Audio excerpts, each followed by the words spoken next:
Hearing in the appeals OWD Ltd and another against Commissioner Majesty's Revenue and Customs. Yes, Sir James. My lords, my lady, good morning.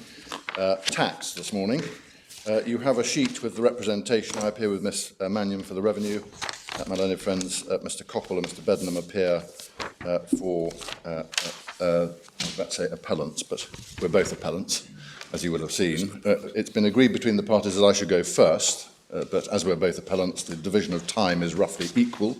I hope that's an acceptable way of presenting it. Just so you see the scope of the appeal, both appeals come before the court through permission granted by the court. And if you take up the core bundle and you go to MS page 85, you will see the permission order of Lord Mance, Lord Reid and Lord Lloyd-Jones. And so you'll see that permission has been granted in effect in relation to the issues concerning 88C and Section 9, but not for anything else.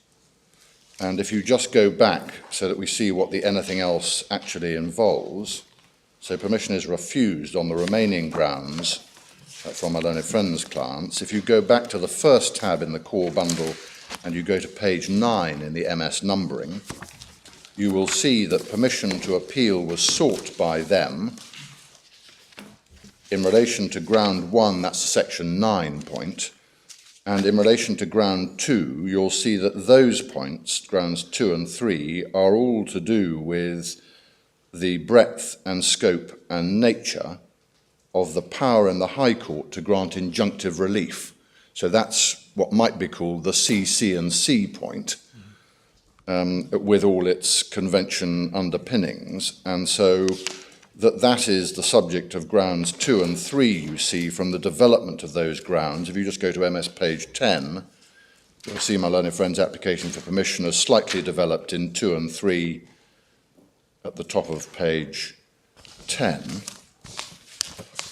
And then I'm not going to invite you to read it all, but if you jump forward in what is rather a long document to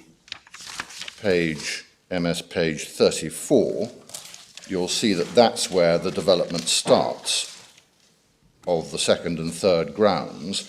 And just flicking your eyes across paras 17 and following, in particular when you get to para 21 on MS page 36, you'll see the subject matter of those grounds, in effect, the scope of the C&C jurisdiction.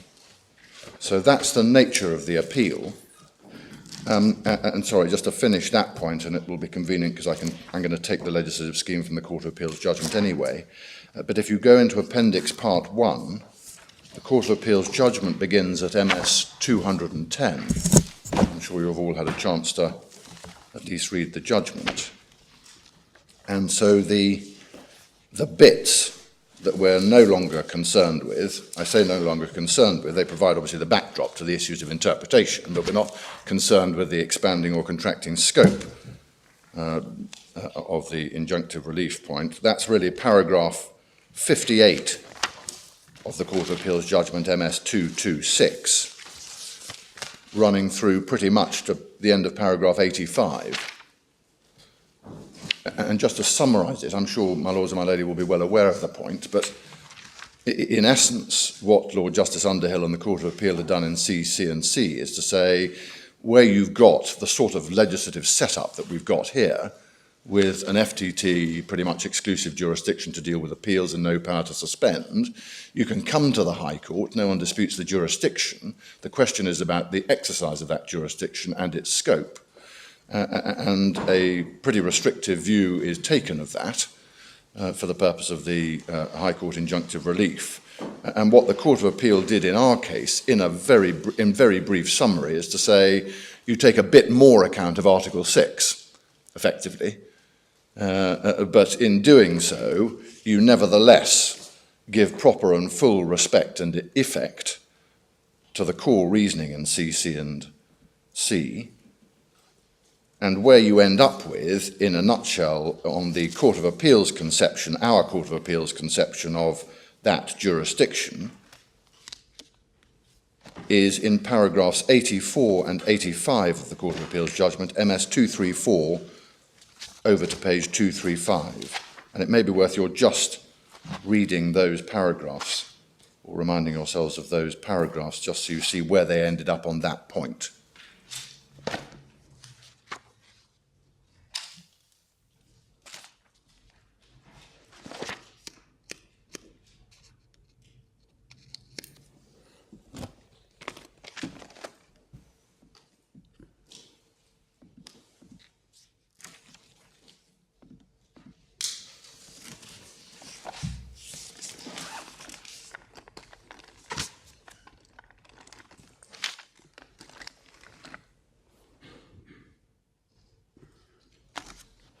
So there have been plenty of earlier analysis, in particular of the nature of the legislative regime and the parallel jurisdiction of the High Court in the paragraphs that preceded that, and the key bits of CC and C you will see have been quoted in paragraph 60 of our Court of Appeal's judgment, in essentially getting to the core paragraph, the dispositive paragraphs in that judgment, 41 through to 44 in the CC and C decision itself. But I don't think I need to trouble you with that set of reasoning, beyond pointing out that it's very similar to ours. And if there was a bit of an expansion of the jurisdiction, it was to do with and to take account of Article 6 rights. But in any event, that's a set point now, because permission was refused to run arguments challenging that as a correct approach. So it sits as a part of the context in which you come at the issues of interpretation which face you, but no more than that. I was going to turn to the relevant legislative scheme, and I'm going to take that tolerably swiftly, because I don't think either side quibble with the summary and exposition of that scheme in the Court of Appeal's judgment. They pick it up at paragraphs 18 and following on MS 214.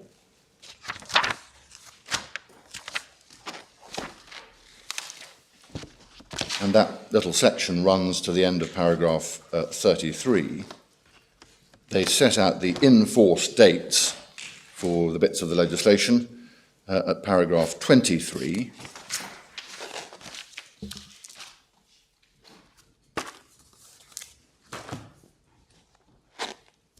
And as you're aware, the backdrop for this legislative scheme, I'll come to the detail in a little bit in a moment, but the backdrop is of some importance.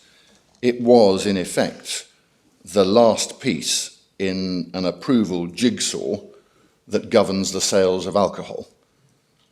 And this was, if you will, the remaining weak point for alcohol bought absent duty to be sold on at usual or nearer to retail prices. And of course, without the sale on at those prices, the money saved by defrauding the duty isn't realised. But there was already an earlier part of the piece which regulated, I think the acronym is WOWGR, but W-O-W-G-R. And the scale of the problem was and is significant. If you go back to the Court of Appeal's judgment at paragraph 18, you get a sense of it. So it's significant as a scale of problem in terms of lost revenue, and it's also significant, equally importantly, as a problem in terms of its impact on proper competition between traders. Because if you evade or don't properly protect the integrity of the taxing system, you end up with unfair undercutting of legitimate trading competition. So it's no surprise that it was supported by most of the, if not all of the legitimate industry.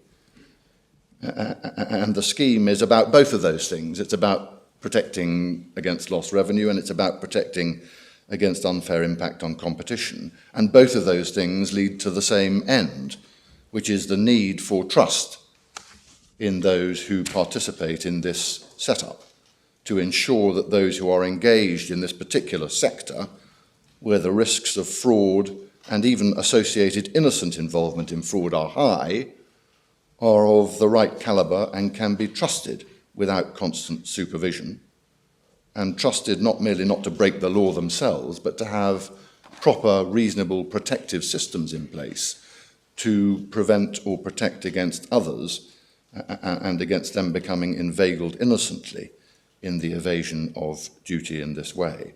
That is why the fit and proper system was set up. It isn't just any old wholesaling of water or any other category of goods that one can indicate. It's in a particular market which has exhibited in the past significant vulnerability to fraud and evasion. And it was those particular features that no doubt led Parliament to enact the fitness and propriety regime it did. That regime, in essence and at its core, is contained in section 88C, which you see quoted in the Court of Appeal's judgment at paragraph 21. You have it in the raw, if you want it in the raw, behind tab 1 of the authorities volumes, but it's quoted in relevant part there. And just to skim through the essentials, I know you'll already be familiar with 1, 2 and 3, which is the target of the submissions I'm going to be making. But you have that basic structure, and then you have the possibility for conditions of approval to be prescribed by or under regulations, as you see from the Court of Appeal's judgment at paragraph 23. So to the extent that conditions are imposed, they can be the subject of regulations and prescription. And they led both to regulations and also, rather oddly, to excise notices, some parts of which have the force of law. This is a slightly odd structure, but in any event, it matters not terribly how that structure operates. The fact is that it exists, and you see the essence of it set out between paragraphs 24 and 25, making reference note to Excise Notice 2002.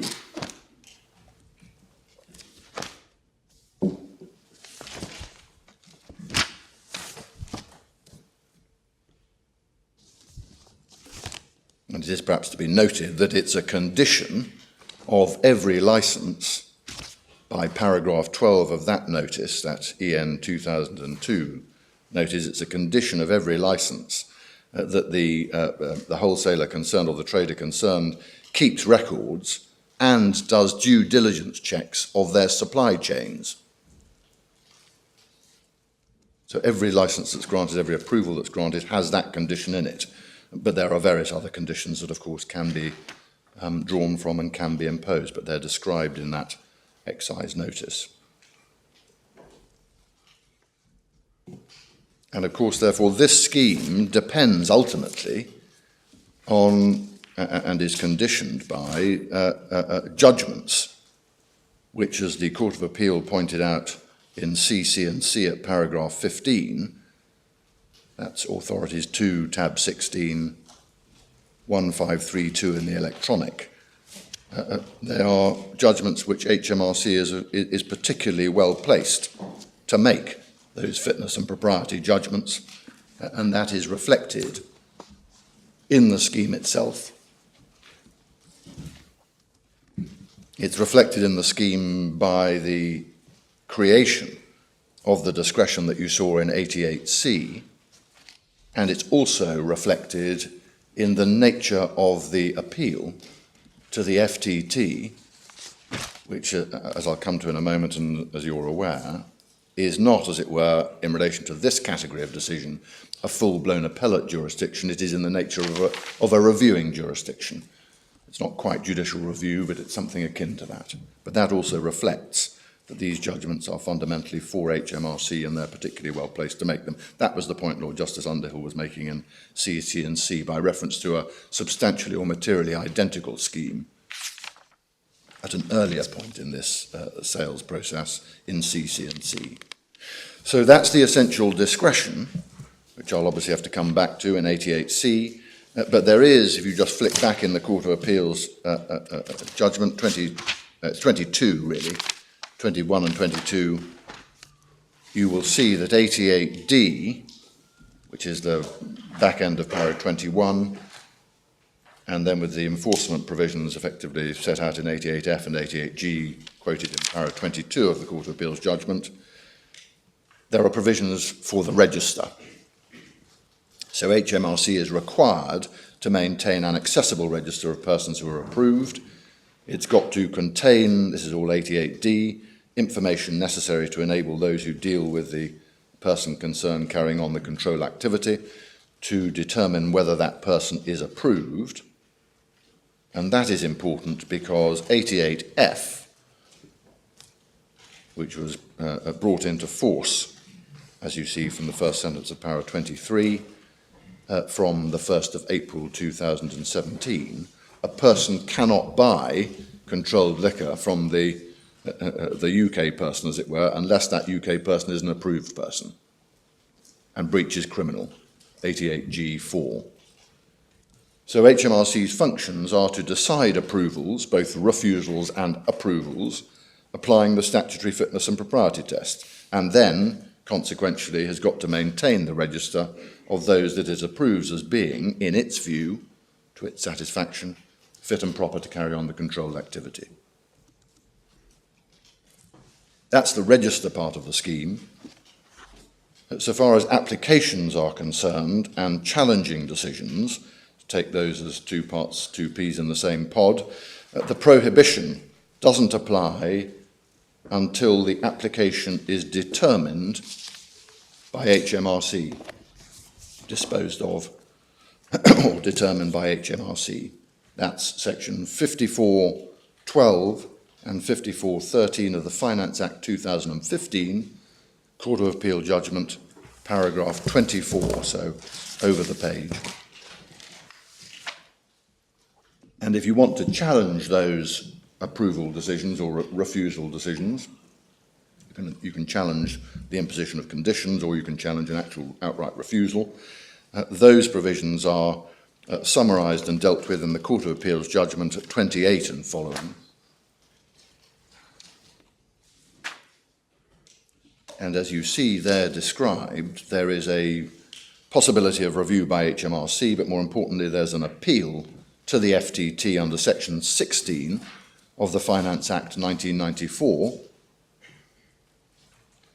There is a distinction within that appellate structure between what are called ancillary matters on the one hand and in effect payment of sums on the other. But in relation to ancillary matters and our sort of decision, a fitness and propriety decision or a decision to impose conditions is an ancillary matter for the purpose of that scheme.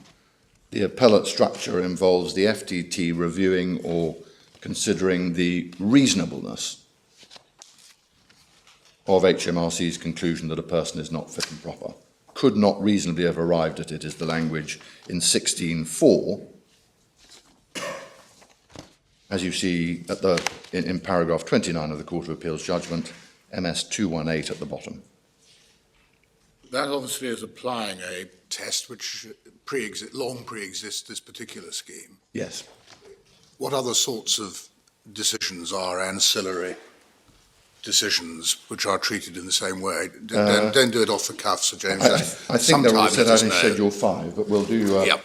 We'll indicate a little Just summary. tell us where. My model, there are 2 points perhaps in relation to that. First, Yeah. the specific answer to that question, but secondly, the broader point, which is that this structure, this scheme, the nature of these provisions isn't simply, doesn't simply relate to our context. We see that No, from exactly, CC&C, yes. it's an earlier part of the chain, but you've got a very similar structure in other parts of HMRC's world, if I can put it that way. Well, yes, the CC&C bonded, what you can loosely Yeah, call yes. bonded warehouse Yes. is clearly directly analogous to this. But what I was trying to get at was whether there What are are other ancillary- quite a range of other ancillary matters. May I get that? But I'm pretty sure the answer's in Schedule 5. Okay. We'll find the reference to that. Their remedial options are also set out in 16.4. If you flick over the page to MS 219,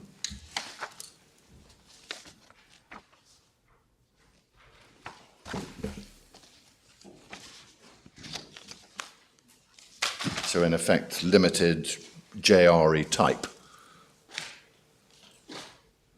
remedial jurisdiction.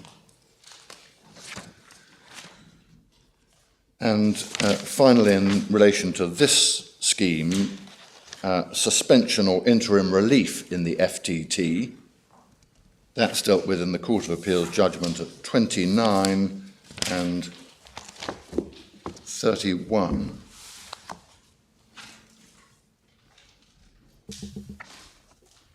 I say 29 because if you look at the bit below the remedial quotation that you've just been looking at, by contrast and so on, if you just read to the end of that paragraph, there is no power in the FTT to suspend the effect of a challenge decision pending appeal. And 31 makes the allied point, which is that there is currently no power in the rules either, although there may be questions as to the capacity to make those rules. I mean, one can see a bunch of interesting legal issues arising as to whether or not that power could be exercised so as to create something that the primary legislative scheme hadn't. But there isn't currently any power under the rules either. And there is again a contrast there, because there is power through hardship provisions, and I'll come back to this, but there is power through hardship provisions to suspend the effect of certain HMRC decisions, by and large to require payment. But that happens, that power is exercisable in a carefully calibrated other part of the statutory scheme, according HMRC first determination as to whether the decision should bite pending appeal with the FTT in full appellate mode.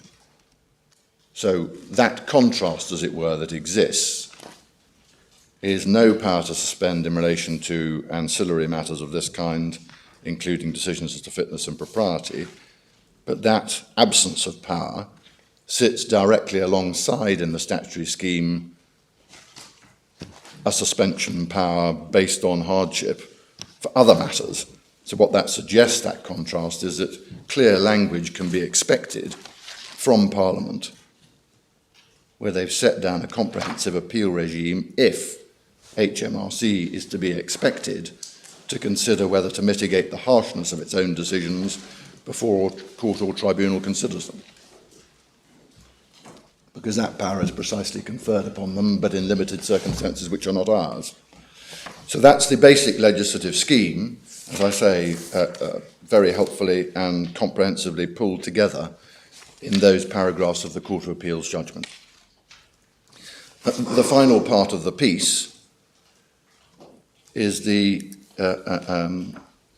incidental power that you see quoted in from Section 9. That's the Section 9 provision of the 2005 Act, quoted in the Court of Appeal's judgment at paragraph 33.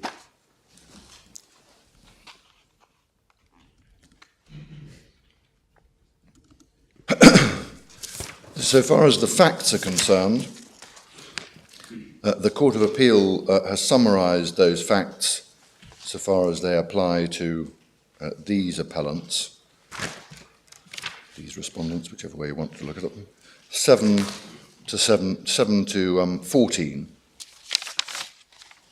of the Court of Appeal's judgment. MS 212 to 213 is where you find that. And I wasn't going to do much more on the facts, or indeed any more significantly on the facts, other than to show you where the decision letters themselves are, the refusal letters.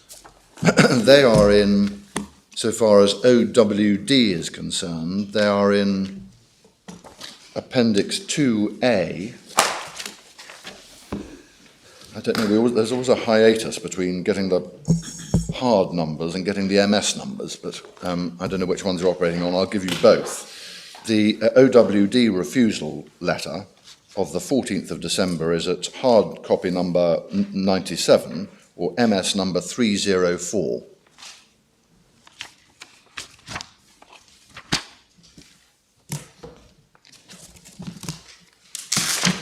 Can I just check, Sir James, in relation to the legislation, the administrative review that has to be offered doesn't affect the status of the decision pending the completion of that review, does it? No, it doesn't.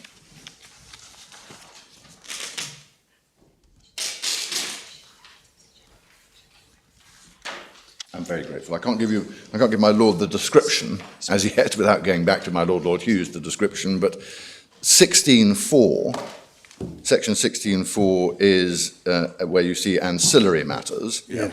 16.8 then defines ancillary matters as in effect decisions listed in Schedule 5. Schedule 5 is in Authorities 1, Tab 7, MS 1251.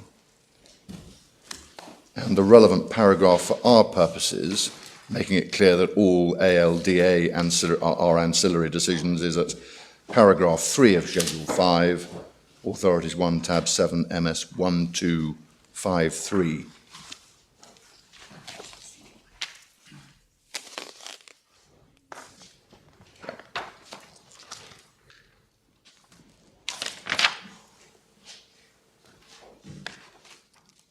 Yeah, so it's paragraph 3, 1P on MS 1255. Well, there's a very large number of decisions listed in Schedule 5. There are. Sorry, back to that decision letter 304 in the MS numbering, 97 in the hard copy numbering, and you will see the nature of the concerns. Of course, this had been preceded by a minded to process. So a minded to letter gets sent, then there are representations and or reaction. I think one of these companies decided it was going to pay its tax in the interim between minded to and final refusal. And there was concern expressed about that. I think that's the next lot. But you will see the sorts of concerns that led to the refusal in the case of OWD. If you just look at the bold titles, the first one starting a bit over halfway down page 304 or 97, connections between businesses or key persons involved in the businesses with other known non-compliant or fraudulent businesses. Then you see 305, evidence of illicit trading indicating the business is a serious threat to revenue. And you'll see from casting your eye down the bullets that are listed under that, which run to the third last bullet on the page, that OWD had been subject to assessments or penalties for selling spirits which don't have duty stamps showing that duty had been paid, failing to have documentation to show that duty has been paid, 2 wrongdoing penalties in pretty significant amounts in 2016, 1 deliberate wrongdoing penalty relating to the final 2016 assessment, and then under the heading persistent or negligent failures to comply with any HMRC record-keeping requirements that have been identified. Again, concerns under that. Stock records held and presented at the time of the HMRC visit didn't conform to HMRC standards and contravene various regulations governing that. And VAT assessments in trouble as well. So that's a... Well, for completeness there, so far as there's an answer on the merits from them, it's at the previous document, isn't it? 89, hard copy. It's actually an answer to the minded to letter rather than to the refusal, but it covers the same ground. It does. Yeah. That's taken into account in arriving at the final matter, and of course they then appeal that to the tribunal and see. Yeah. But sometimes they do react, as I say, and so if you go forward in your bundle to Appendix 2B to see the other ones, this is the X and Y limited lot.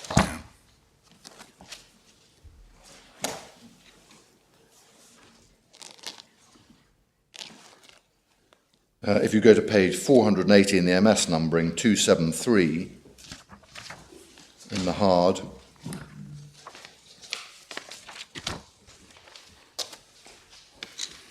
not entirely sure whether there's an anonymity order that's still in force. What's the electronic number for... I'm sorry, 480? Thank you. No. So this is Holland West. So Holland West and Budge are X limited and Y limited in the judgment. Not for the moment, I'm afraid, remember how it was anonymous and then became unanonymous, but you see in relation to Holland West, page 480 in the MS, unpaid debts.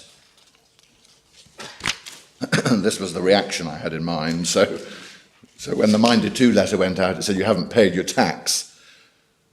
And then between that and the final letter they did. And so the point was, well, you didn't pay it on time. That's the way it develops in relation to that first point. But unpaid debts. And then you will see that in relation to Holland West, page 481, if you just go over the page and look at the bold title again, they've had the imposition of a money laundering penalty. And that was on a related company called Approved Products. And if you just have the Court of Appeal's judgment open so it makes sense, there is a reference in the third sentence of paragraph 7 of the Court of Appeal's judgment, that wine is sold to another company under the same control and ownership, para 7 Court of Appeal, third sentence. That other company is the company which had the money laundering penalty imposed upon it, namely Approved Products. So there's problems of that description. If you go back to page 481 in the MS numbering, VAT assessments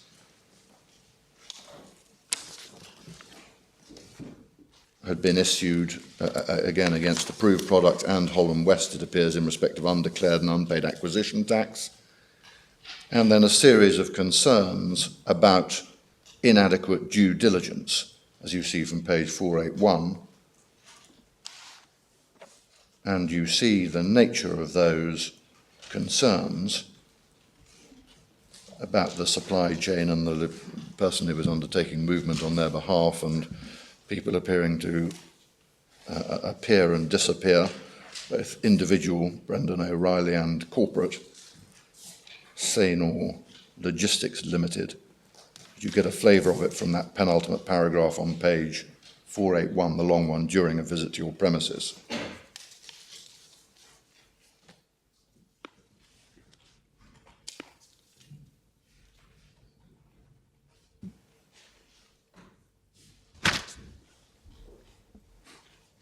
And then you see, to complete the picture in relation to this company or group of companies, seizures 482, and you see that the nature of those seizures was that there had been a number of UK border seizures and HMRC inland seizures of goods connected to Holland West and Budge brands, including their licensed wine found in UK wholesalers or lorries without evidence of duty payment for them.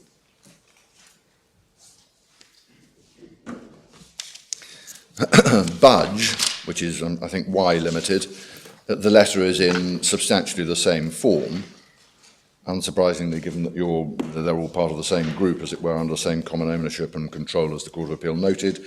The Budge letter, for completeness, is at MS 484 or hard copy 277.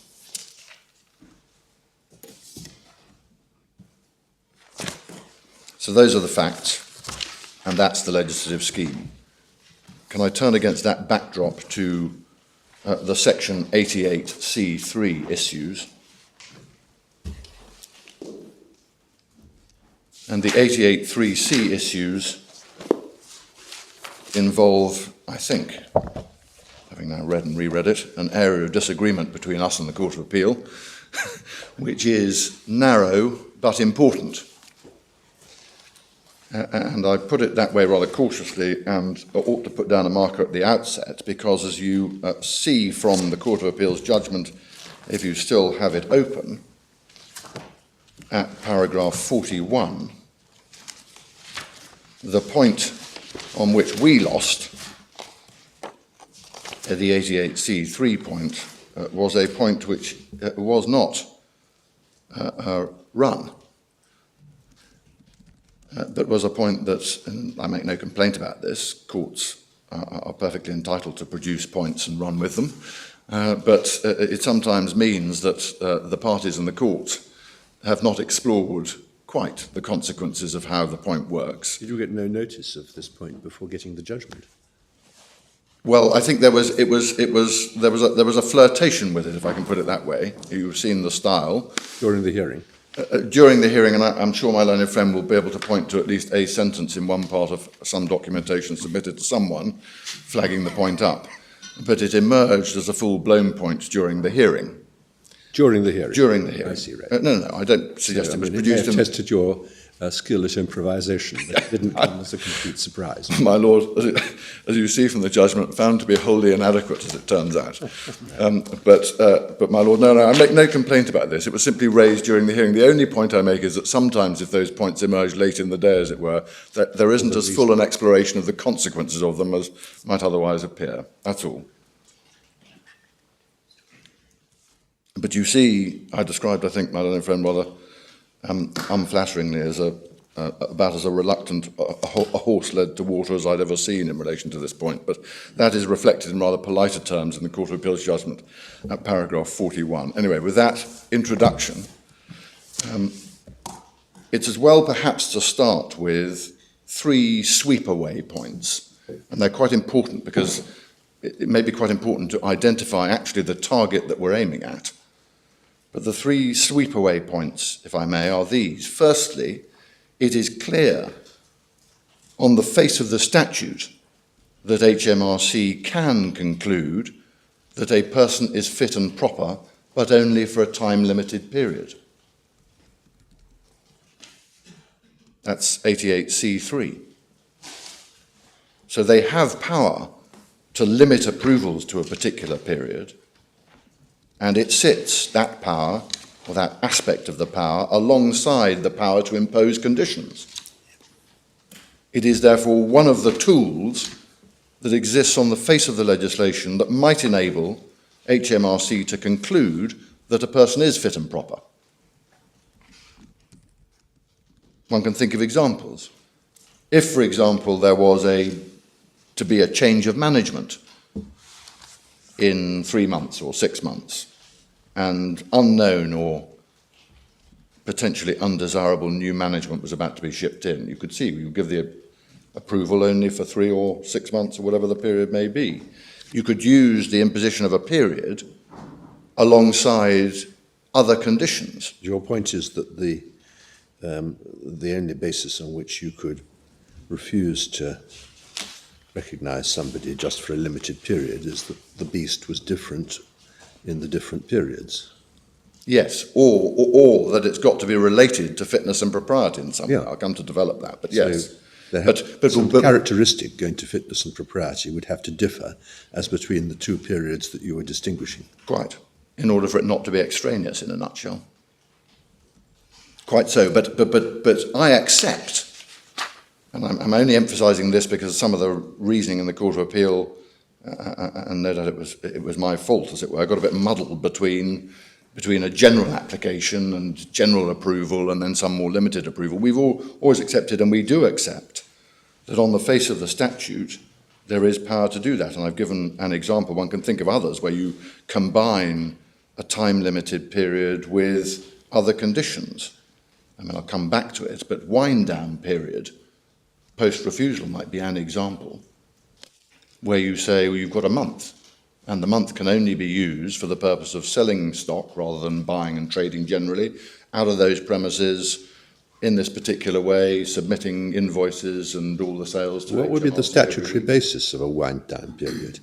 Because if it was intended to allow them to sell off their existing stock, they would be doing precisely that, which is prohibited to people who are not fit and proper persons. Well, my lord, I'll come back to that, but because it's a controversial question as to how that impacts on 88C and whether one can draw something more broadly from that. But if we don't have power, ultimately... You're basically saying that this is a binary system. You're either fit and proper or you're not fit and proper in relation to any period covered by a registration. I mean, the logic of your position is that it's a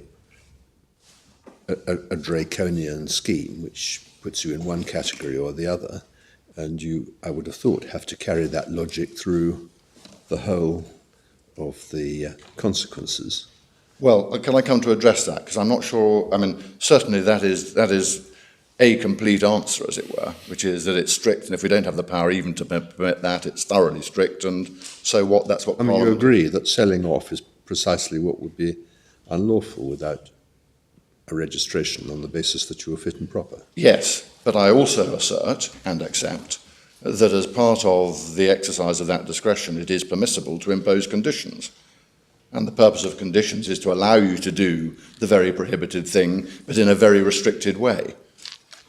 To that extent, it's not binary, is it? You might be fit and proper provided you're governed by conditions, And I gave but the not example. otherwise. Right. Yeah. But the real question, when I come to make the submission, the real question is going to be, can you reason from that debate, whatever its outcome, whether it's strictly, super strict binary, or whether it's more limited in that way, can you reason from there to say, ergo, 88C3 allows you in effect to suspend pending appeal to the FTT? But the condition, if it's relevant to this point, would have to be one that went to fitness and propriety.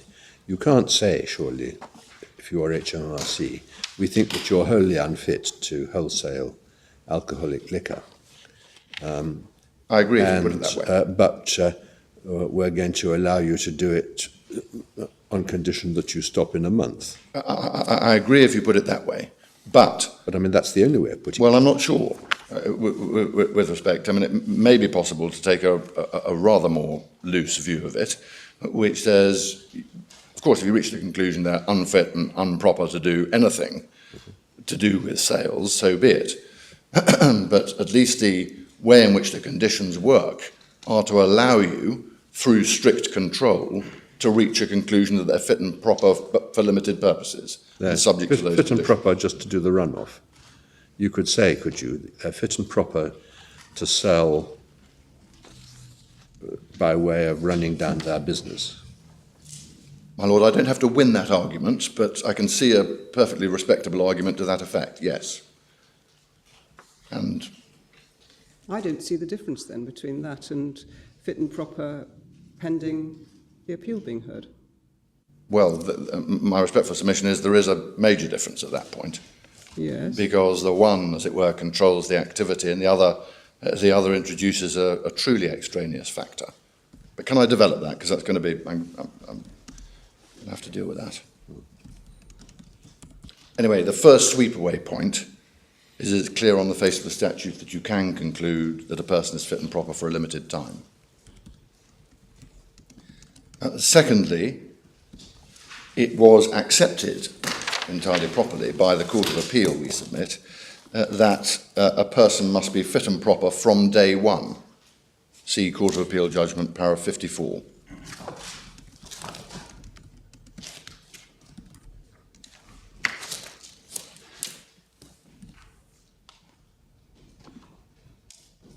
Second sentence of paragraph 54.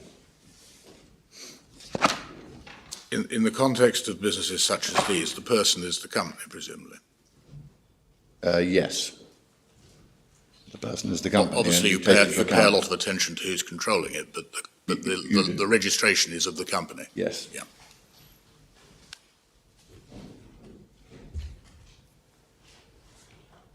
And the reason that I emphasise this point at this stage is to try and sweep away these points so we get at the right target, but to emphasise that finding by the Court of Appeal, because my learned friend still asserts that HMRC have power to approve pending appeal, even if they were to conclude not fit and proper. That's the essence, not merely of the Section 9 argument that he mounts, but also a part of his 88C3 argument. And as you're aware, and I'll come back to it, my essential submission is that that can't be right. It would subvert the legislative regime. It would be directly contrary to the power in fact conferred, which is to approve only if satisfied that they're fit and proper. And you can't have a situation where a person can simply carry on trading and being held out as fit and proper on the register, where HMRC is not satisfied that they're fit and proper. In any event, the Court of Appeal, for present purposes, as a sweep-away point, accepted correctly as we submit that a person must be fit and proper throughout. Thirdly, Did you say paragraph 54 was the... 54, second sentence. HMRC have power under 88C3 to grant temporary approval pending appeal They include... if they conclude that a person is fit and proper for that limited period.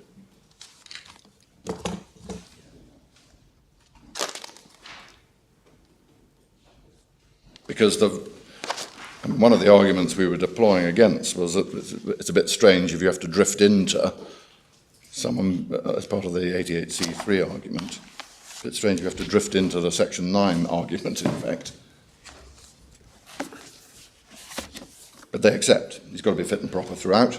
And they also accept, and this is quite important, the Court of Appeal also accept that hardship associated with the fact that if there is not an approved decision, it takes effect from the decision, is irrelevant to the exercise of the discretion they found to exist in 88C3 in the context of appeals to the FTT. And you see that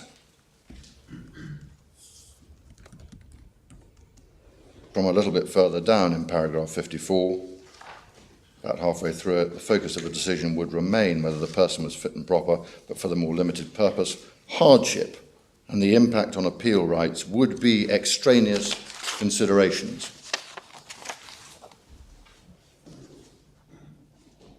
And they were plainly right about that, I respectfully submit.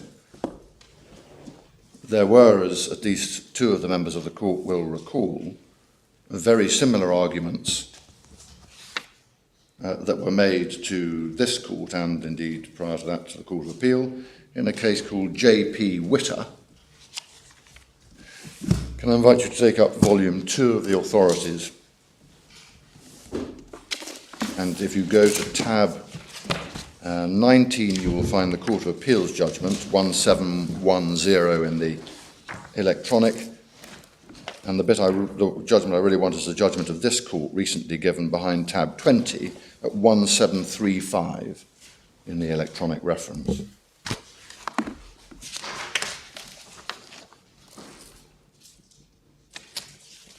Just to show you how this works, can I take it all in one go, as it were, but you see the context from the single judgment of Lord Carnwath with which the other members of the court agreed. And the context there was the construction industry scheme, and it was a registration scheme for gross payment there. And it was a prescriptive scheme which set out a number of conditions. If you satisfied those conditions, you got the benefit of being able to receive gross payment rather than a payment that had been deducted by the person paying you for tax. And these appellants in this case had failed to comply with the detail of that scheme. And in those circumstances, if there was a failure to comply with the requirements of the scheme, the revenue had a discretion. So it was cast in terms of a may. They may revoke the registration. And the question that the court addressed was whether or not the revenue were either obliged or entitled under the legislative scheme in exercising that discretion to take into account hardship. So they said, well, if you revoke our registration, in effect, if you revoke that, it's going to massively hit our business in the ways described in paragraph 4 of the court's judgment. And so they said hardship, you've got an open-ended discretion, was the argument against the revenue in that case, and hardship is relevant for you to take into account, and you didn't take it into account. So the argument was whether or not the revenue either had to or indeed were entitled to take into account hardship, and the court concluded not. And the essential reasoning, if you look at paragraph 7, this was a highly prescriptive regime. See the second sentence. You see the provision for cancellation. Paragraph 7? Paragraph 7, page 1739, Supreme Court judgment. requirements were rightly described by Lord Justice Henderson as highly prescriptive. The cancellation power is set out in paragraph 8 of the judgment. May at any time make a determination cancelling. So there were preconditions, and then as you see from the top of 1740, common ground, the use of the word may in 66.1 imports an element of discretion. The dispute is as to its scope. There was a right of appeal under paragraph 10, and then the Court of Appeal's judgment, the essence of it is perhaps quoted in paragraph 14 of the Supreme Court's judgment, 1741 of the electronic numbering.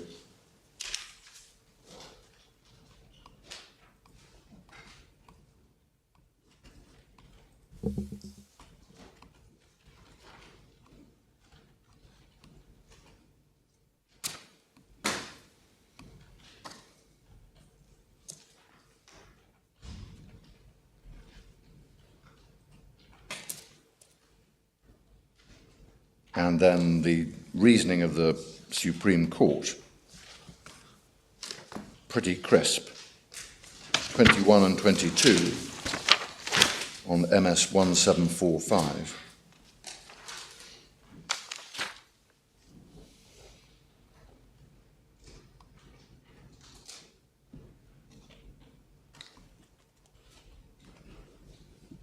In a nutshell,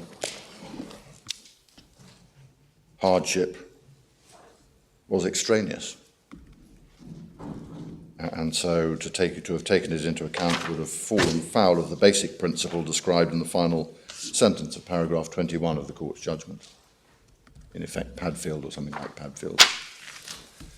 There was also a large-looking convention argument disposed of equally crisply, this time in paragraph 23.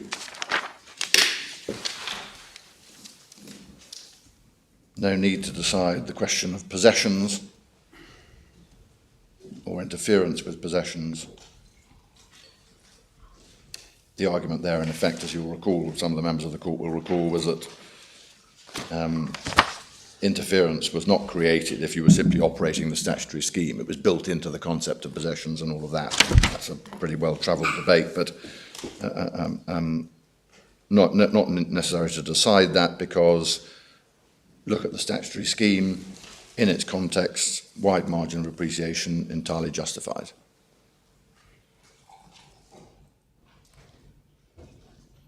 Can I ask, if an existing trader is not approved, or his approval being subject to a time limit expires and is not renewed, is there any provision in any of the legislation as to what he does with his stock?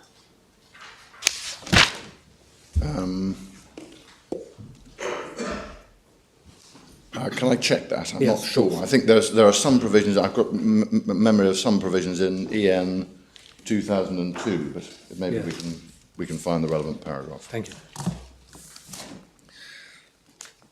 So I come back to the third of the sweepaways. Court of Appeal decide in 54, when you're considering this discretion that they find under 88C3 pending appeal,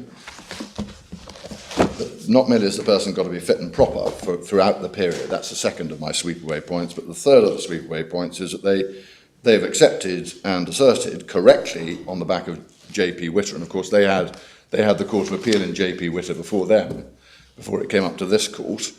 But this court confirmed the reasoning of the Court of Appeal in J.P. Witter in that respect. Extraneous. Hardship is extraneous. And that must be right in relation to 88C. There's nothing in the wording to introduce hardship. On the contrary, it's expressly linked to a different set of criteria to do with fitness and propriety only.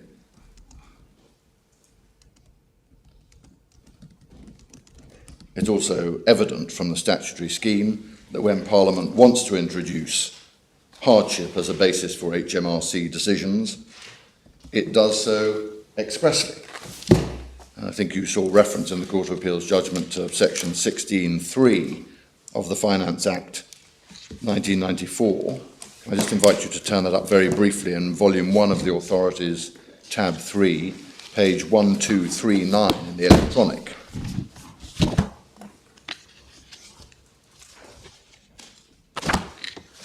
And the only reason I do this is simply to draw attention to the fact that when we're going to introduce hardship into discretionary decisions by HMRC, they're pretty clear to do so in terms. If you look at sub 3, this is of section 16 on page 1239, sub 3A2.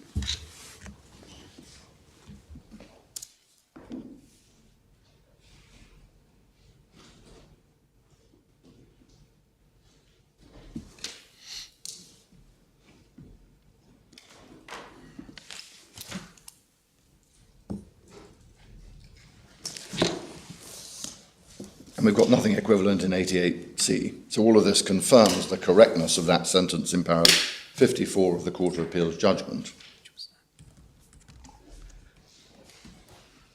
So as you've seen, effectively the Court of Appeal's analysis of the power that they identified in HMRC is that it's a two-stage thing under 88C. They say stage 1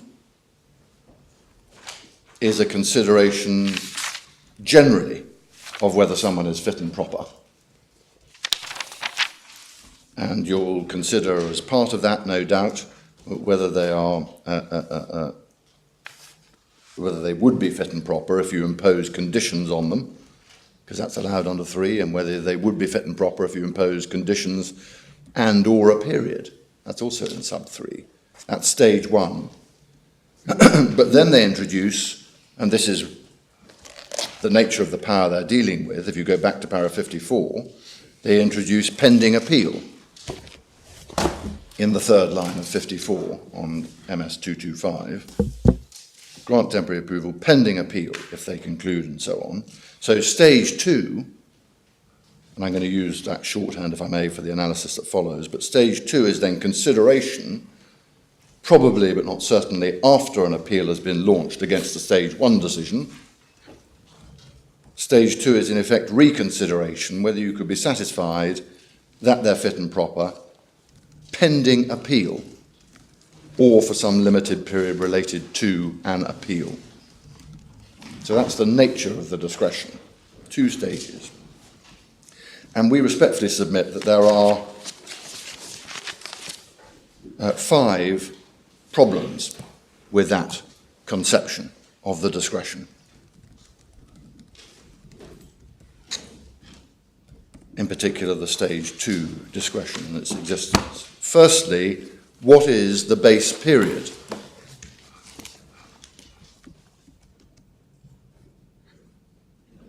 It's not clear quite whether stage 2 has got to be considered as part of, a notional part of the first consideration.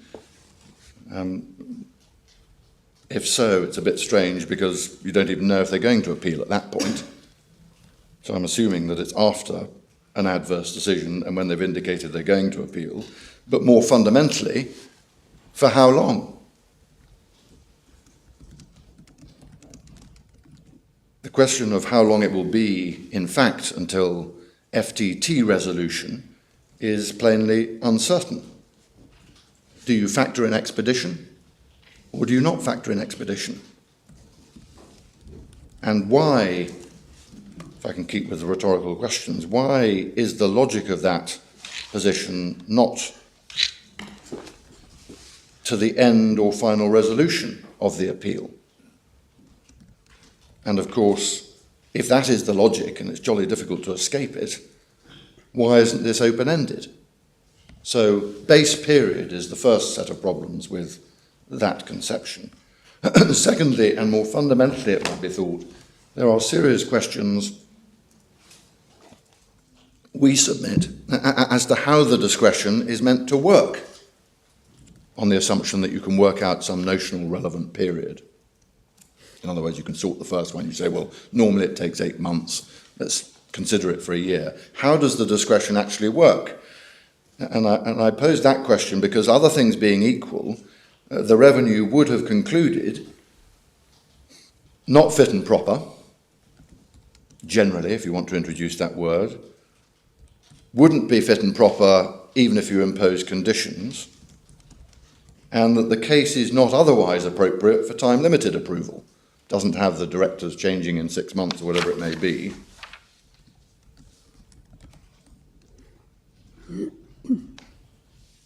So the only new feature at stage 2 is the fact of the appeal.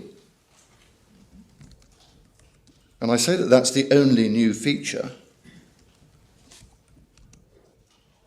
because, or perhaps it's a but, 2 buts perhaps. Firstly, hardship of the consequences of the adverse decision and therefore of the delay pending resolution of the appeal is irrelevant, as the Court of Appeal correctly recognised, and also CJP Witter.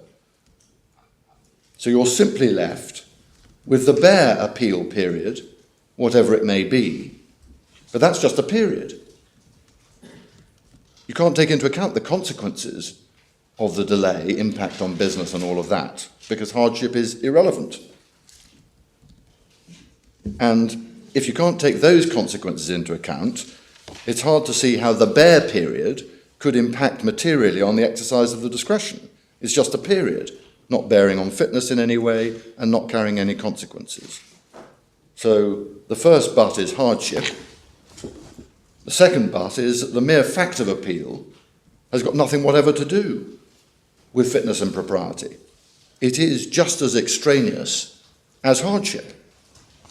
Indeed, it might be thought to be more extraneous than hardship for the simple reason that appeal presumes an adverse decision on fitness and propriety. That's what you're appealing. So the essential problem remains. Extraneous factors are the premise for the existence of the stage 2 power.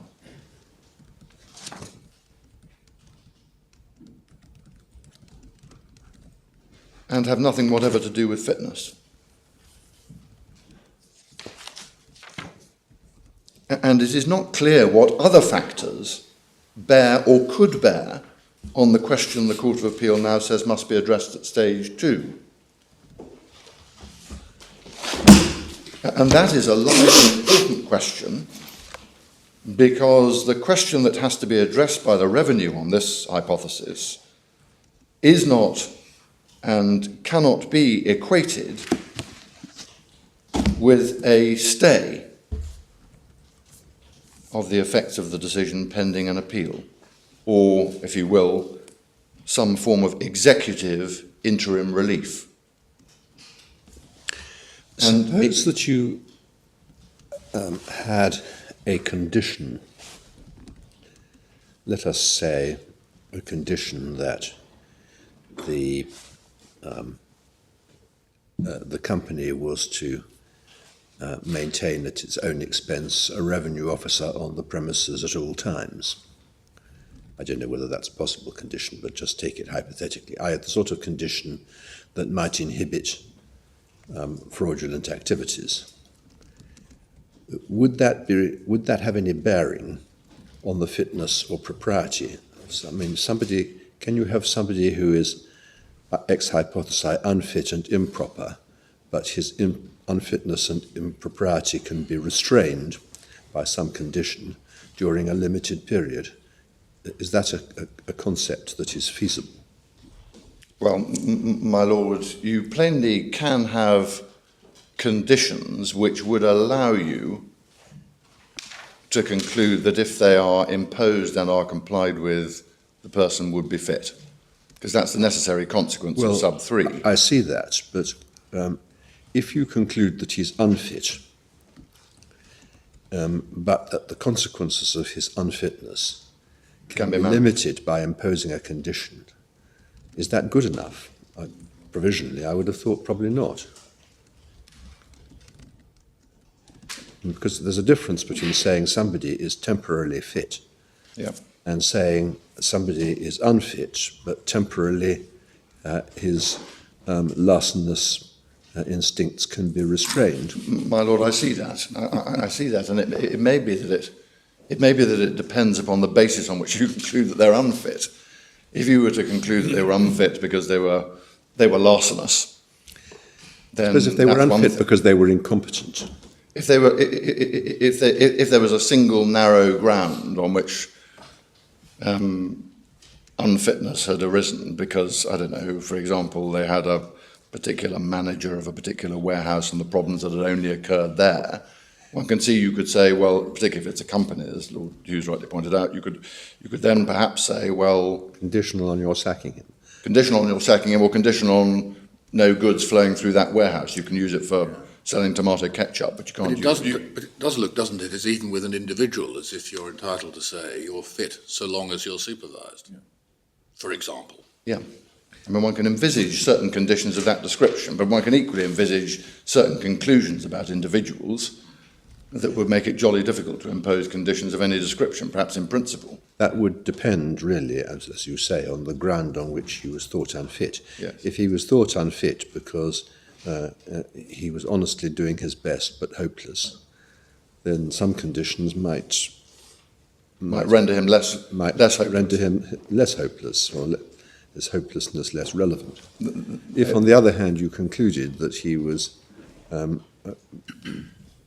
sort of person who was anxious to turn a blind eye to fraud, it's hard to imagine any condition Right. that would be relevant. But what this debate tends to illustrate is that the conditions exist as a part, an integral part of the scheme, Yeah. and how they apply and whether they would work and whether they would be sufficient is something which is probably entirely fact-specific and dependent.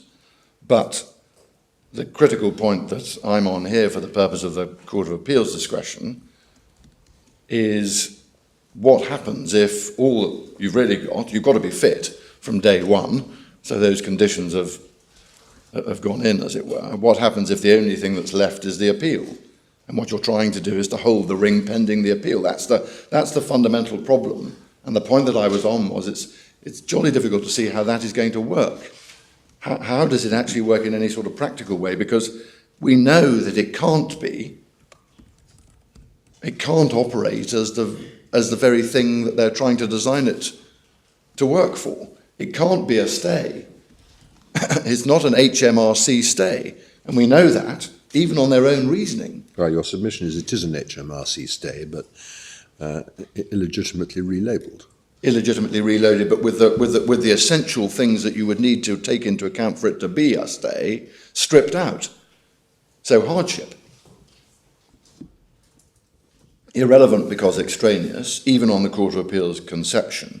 So you can't begin. I mean, there's quite an interesting comparison within the Court of Appeal's judgment. If you go from the para 54 discretion under 88C, which is, of course, the revenues thing on their conception, and you compare and contrast with the C&C analysis, where it's the High Court's thing, you see how that sort of stay operates. Now, you can calibrate it in any number of different ways, the High Court's jurisdiction, and they've been deeply alive to ensure that the calibration is high, if I can put it that way, with the strictures, and you can't just turn up and say you're going to go bust, everyone's going to do that.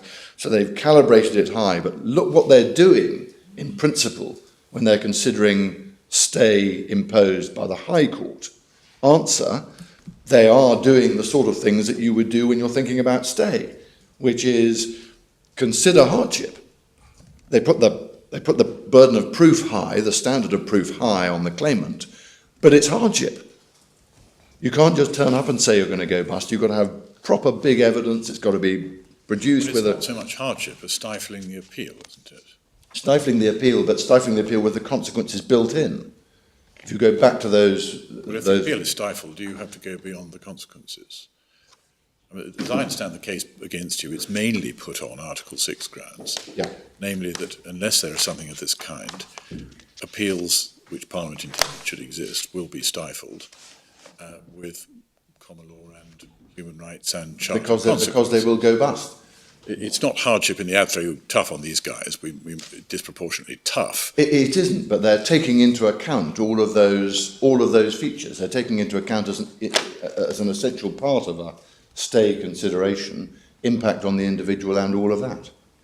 So all the things that you would rely upon in hardship. If you think back to J.P. Witter, the nature of the hardship is almost invariably we will go bust. Oh, there was no element of stifling an appeal in the J.P. Witter. There wasn't. But it's because of the hardship that the argument would run. Yes. That the appeal would be stifled. Yes. But it's the stifling of the appeal, perhaps, Yes. which is the better focus if you're considering a stage arrest. It is, but if you're doing it on that basis, you do it in the way, at least the High Court would do it in the way described by the Court of Appeal at the back end of their judgment when they're considering C, C and C.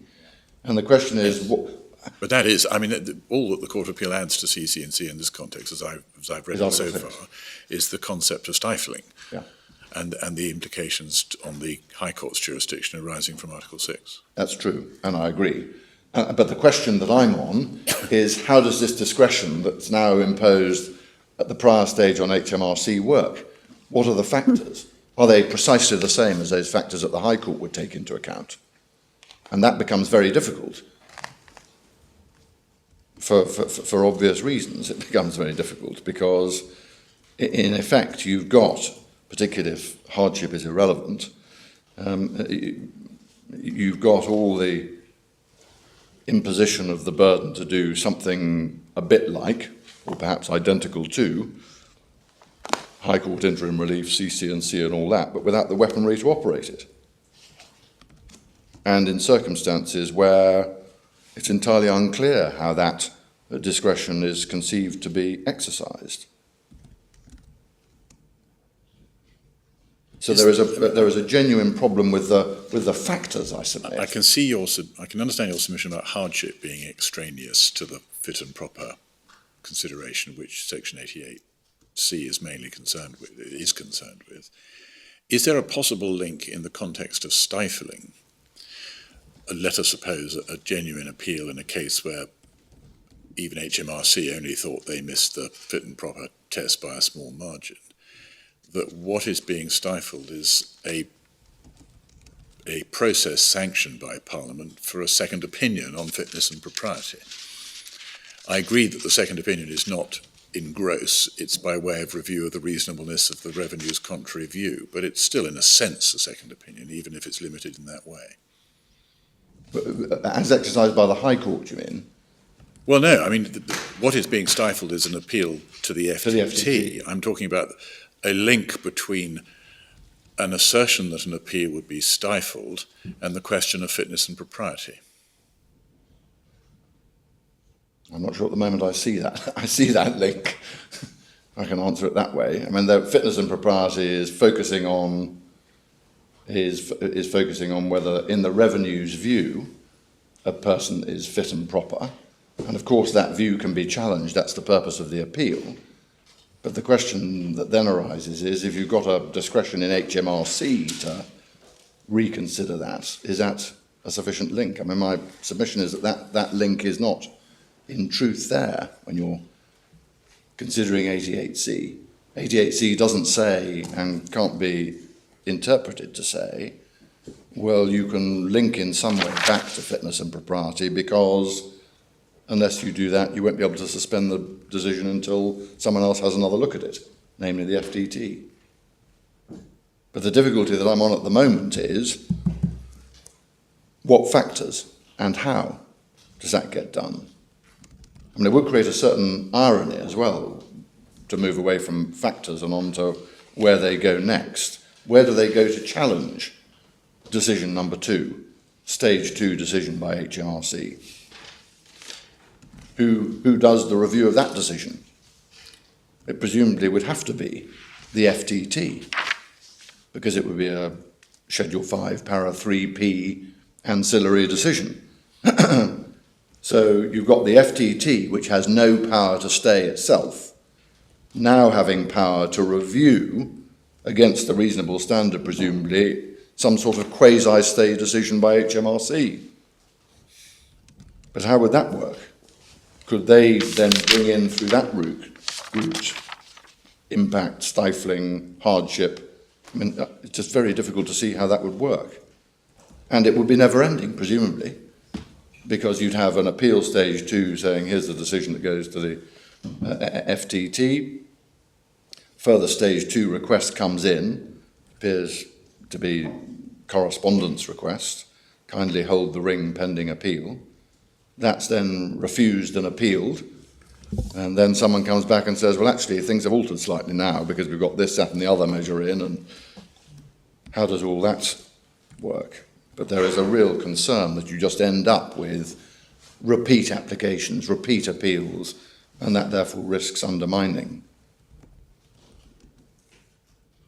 But it may be thought the punchline of this second point, particularly focusing on the factors and where you go next, as it were, the focus of this second point is perhaps that it doesn't, I respectfully submit, offer an intellectually honest or proper solution to the problem identified.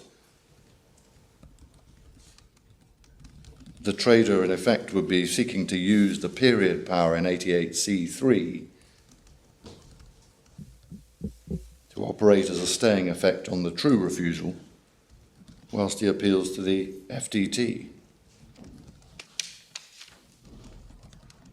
That's the second group of points. How is it going to operate on the Court of Appeal's conception, particularly when they've got to be fit throughout and particularly when hardship has got to be stripped out? The third problem we respectfully submit is that with the discovery of this power to stay pending appeal, if I can call it that, is that it isn't necessary to invent it. And it isn't necessary to invent it because the Court of Appeal has already set out the fact and nature of the High Court's stay jurisdiction. There, of course, isn't a stay jurisdiction in the scheme for the FTT to exercise, but there is no question of the High Court's jurisdiction being ousted, and the CC&C jurisdiction can be exercised in the manner now set, permission having been refused, now set by the Court of Appeal in our case. Does it produce this rather odd result that it's a jurisdiction in the High Court to order something which it's not competent to the parties to agree? As I understand your submissions, because there's no power in HMRC, every case, however meritorious for, let's call it a stay just to save language, would have to go to the High Court. It would. And couldn't be compromised. It would. Which, I mean, it's theoretically possible, but not a very attractive proposition from a litigation management point of view. Well, that no doubt is why the Court of Appeal were as assiduous as they were to set the standard high. No doubt there will be a flurry, as there has been since this litigation has been going on, a mass of follow-on cases and everyone trying to jump on the bandwagon. But once you make it entirely clear, as the Court of Appeal's CC&C part of the judgment did, that the burden is a very high one and that these cases wouldn't work on the facts if you applied that jurisdiction, then that self-limits. I respectfully submit you can't take into account you can't take into account the possibility that HMRC might be desirable for HMRC to settle some of that litigation. What would be the precise form of the order that the High Court would grant if it was minded to grant relief? It would be in the form of interim relief, I think, an injunction. An injunction what? Well, I suppose it would be to, I can't remember what form of relief was granted in these cases. We must have that somewhere in the bundle. It's either, what was debated below was either interim relief in judicial review proceedings, but that presupposes a judicial review of a decision in relation to which there's a perfectly good statutory right of appeal, or a freestanding injunction. Yes, but what's the term probably of the better. the injunction? What would they be enjoined from doing? Yes, or to do. Would they be prevented from enforcing the law pro tem? Would they be forced to go against 88C1? Would the person who was doing the controlled activity be protected? And if so, what's the form of the injunction that protects them? Does it require registration? Well, I think the logic of it is that it would require registration. Yes, because otherwise nobody would. Otherwise you'd be committing a criminal offence. And in addition, the buyers from that business would be committing a criminal offence. And where's the registration provision? Remind me. 88F and G. Yes. Yes, I'm sorry. And you can only be an approved person if you're approved under Section 88C. So I'm still pondering on what the actual words used by the High Court would be. Well, I think you find the interim injunction, at least, in the core volume at 289. Wasn't it to approve temporarily? Yeah. It was. Provisionally approve. Yeah. And to add each of the appellants to the register maintained under 88D1 and so So on. the High Court's determination overrides the revenues, basically, and they act notwithstanding that it's not their approval. Well, it is their approval, they're made to give it. Exactly. That's it. Yeah. But Notwithstanding they the tell assumed the- unfitness and impropriety of the individual. when I can understand that injunction being granted in the context of the Court of Appeals concluding that the revenue do have power to give provisional approval pending appeal. But if the revenue have no power to give provisional approval pending appeal, how can it be right for the High Court to grant an injunction telling them to do something they have no power to do?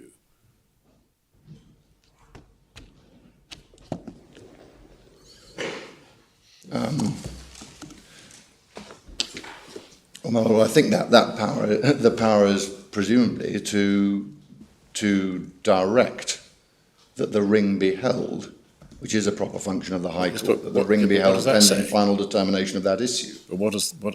But That would be the purpose of it. unfortunately, but the way Section 88C is couched, it's not whether the person is fit and proper, which might be regarded as moot pending appeal, but whether the revenue is satisfied that he is. It's put in that subjective way. Suppose the revenue isn't going to be satisfied merely because it's not going to Might be satisfied. Might be directed to be satisfied. Well, I mean, my problem is that the injunction, which apparently there's no permission to appeal about, is an injunction that on one view only makes sense if there is the power, which we're here debating in the revenue itself. Yeah.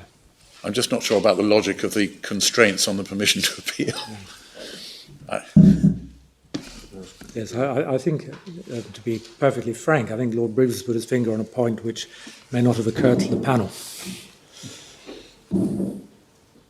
Yes. Well, my Lord, I confess I hadn't thought through the Lord Briggs point, but that was the form of injunction that was made, at least at 289.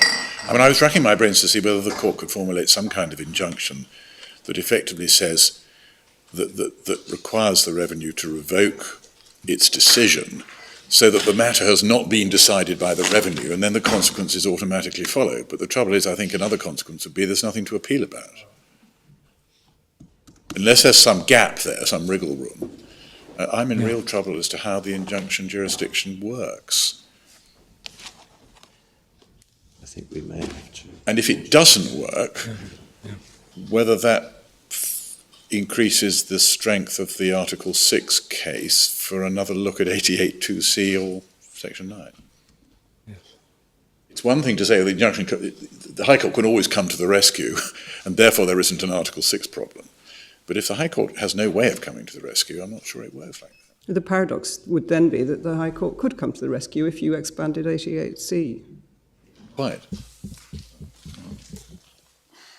It's a kind of rescue that depends upon a particular answer to the problem we're debating. It or may do, unless you can think of some other way in which it could be made to work.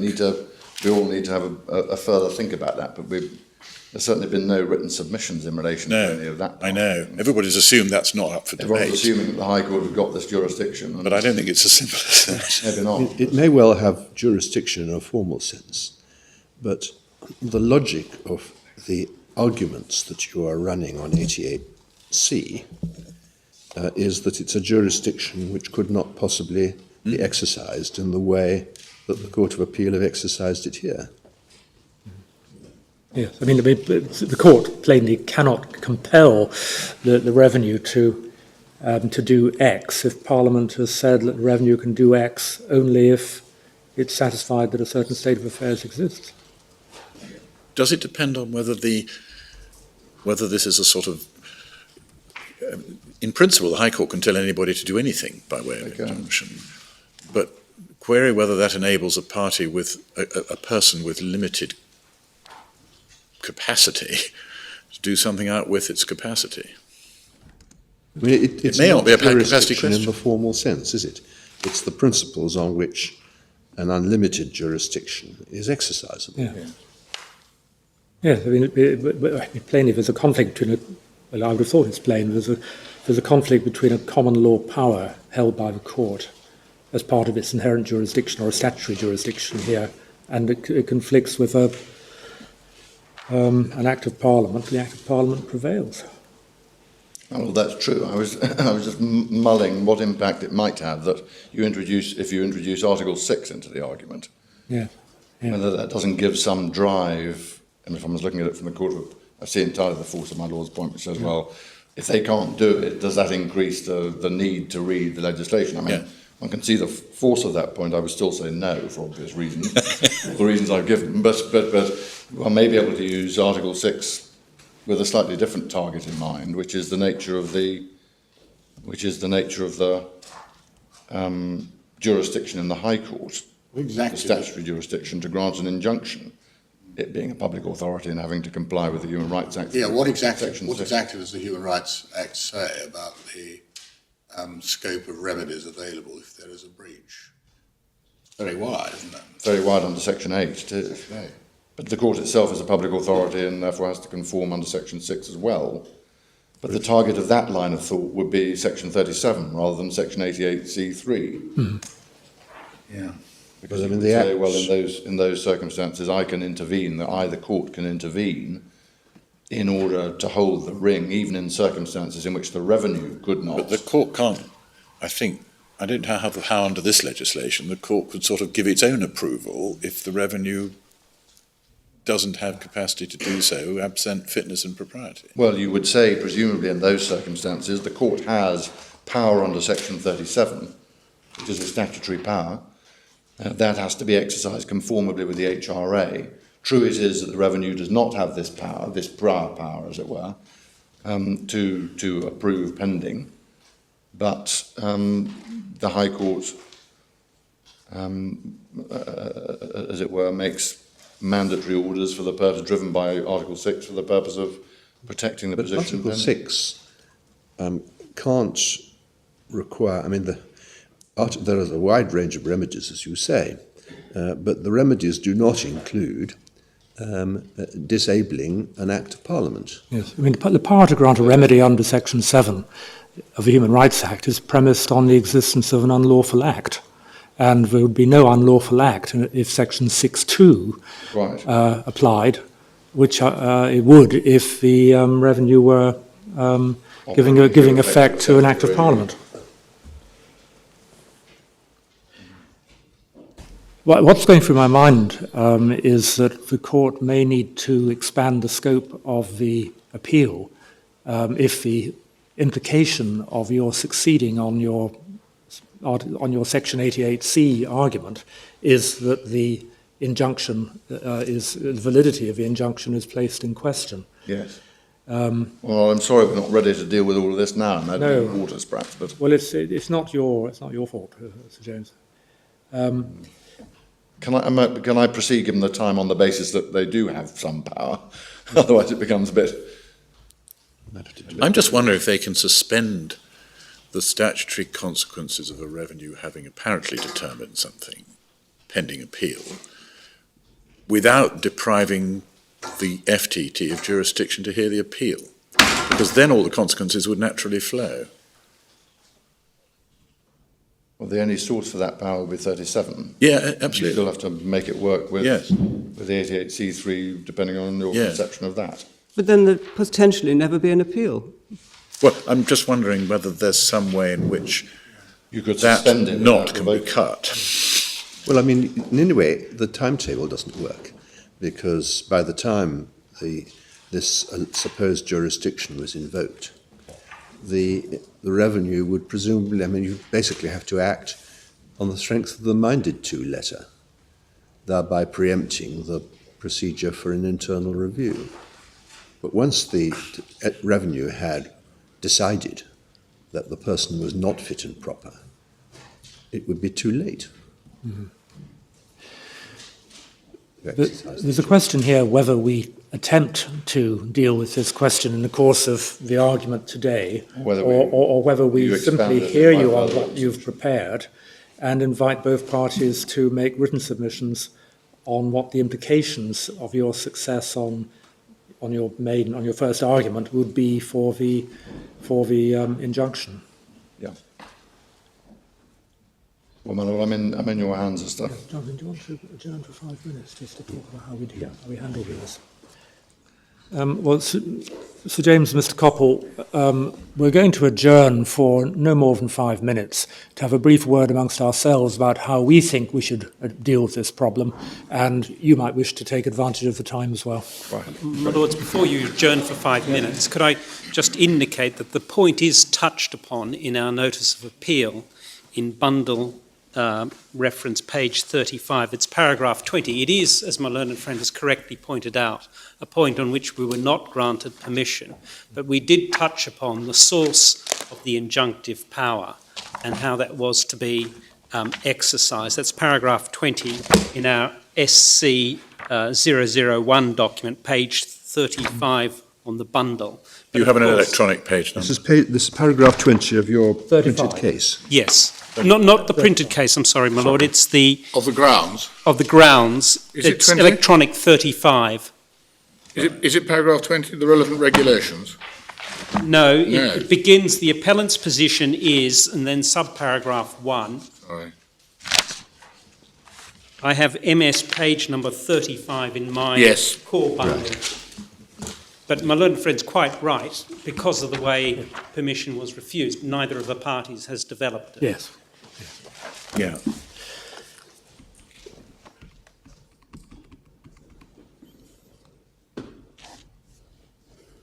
So that might stay the statutory concept that the revenue has decided the point, you say,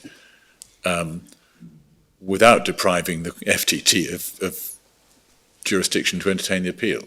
The jurisdiction we submitted there was that it's a right which the High Court has and has long had. It's akin to, for example, the power that the High Court has to support an inferior court or tribunal, for example, by issuing a summons to produce documents to that body.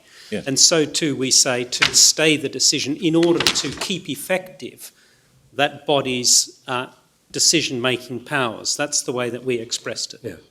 Thank you. Yes, very well. We'll adjourn for just a few minutes.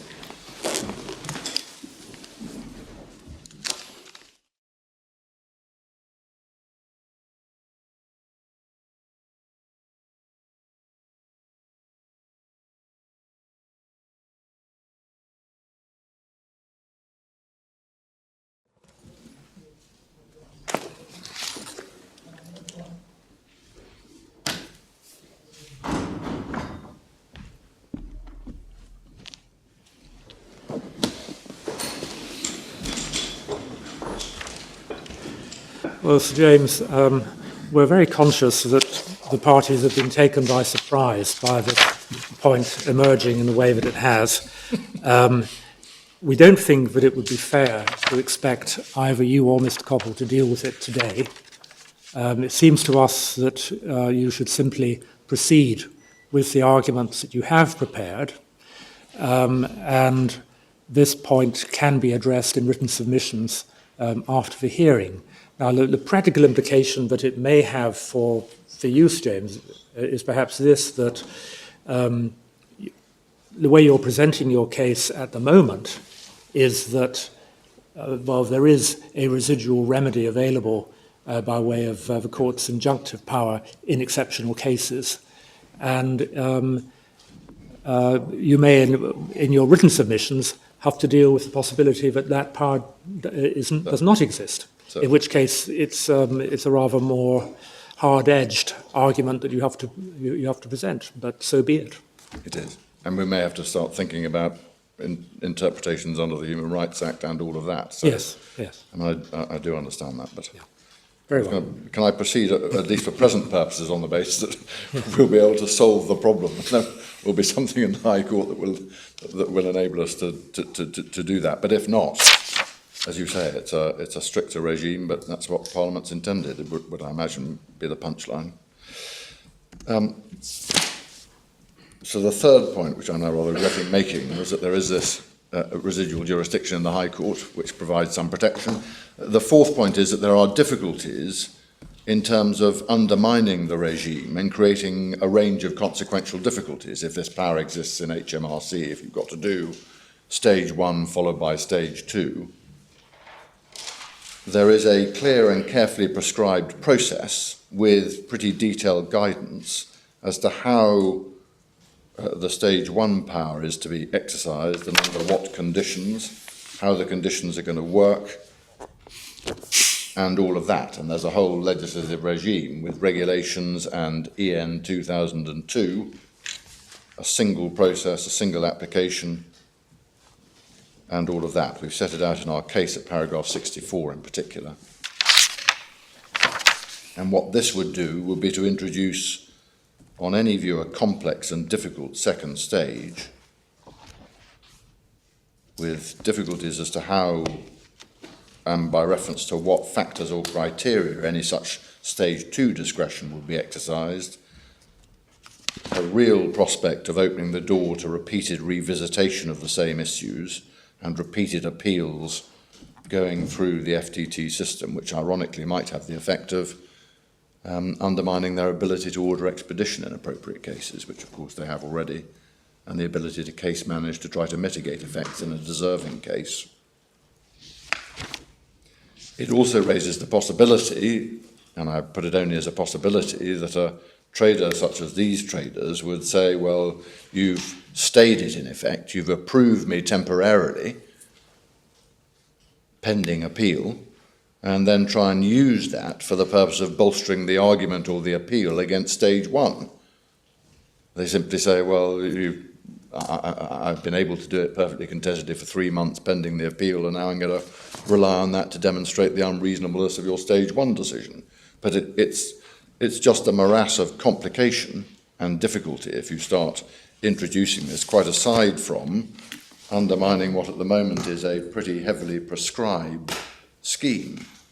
I haven't taken you through all the various elements of that scheme, but if you wanted EN 2002 with all its guidance and differences between those things which have force of law and don't, how conditions are going to be operated and all of that, you have that for your note in Appendix Part 2C, hard copy 893 MS 1100, was the one I think in force at the relevant time, and then an updated version of March 2017,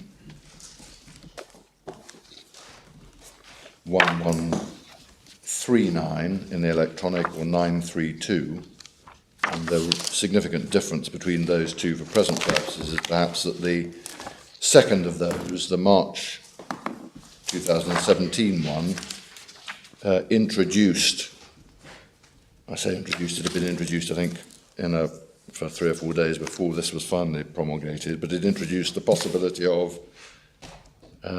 disposing of stock by businesses whose AWS application has been refused. Where do we find that? That is in MS 1147 or 940.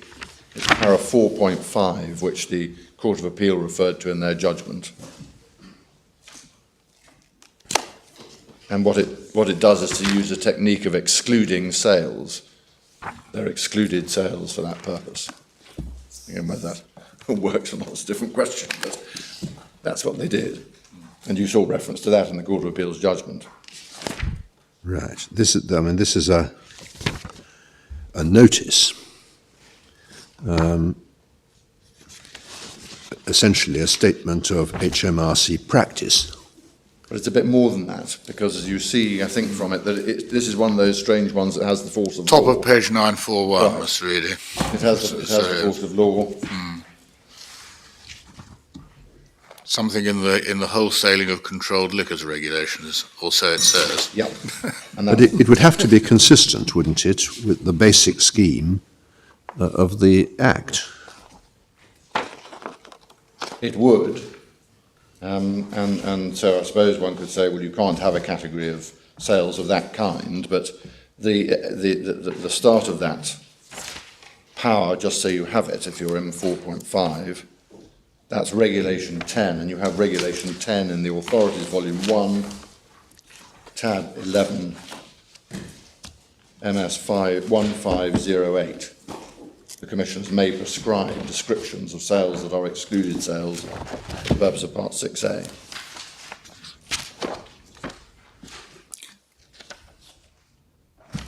Sorry, this is Reg 10. on page 1508. Oh, I see. Yes, I found that. And Part 6A of the Act is the part that includes 88. Yes. It is, and the relevant provisions are 88A, Yes. 7. Yeah. And that enables Yeah. excluded sales to be defined by descriptions prescribed under regulations made by the commissioners. Exactly. And that's why it's one of those ones that has force of law. I think the Court of Appeal drew that distinction Yes. in their judgment.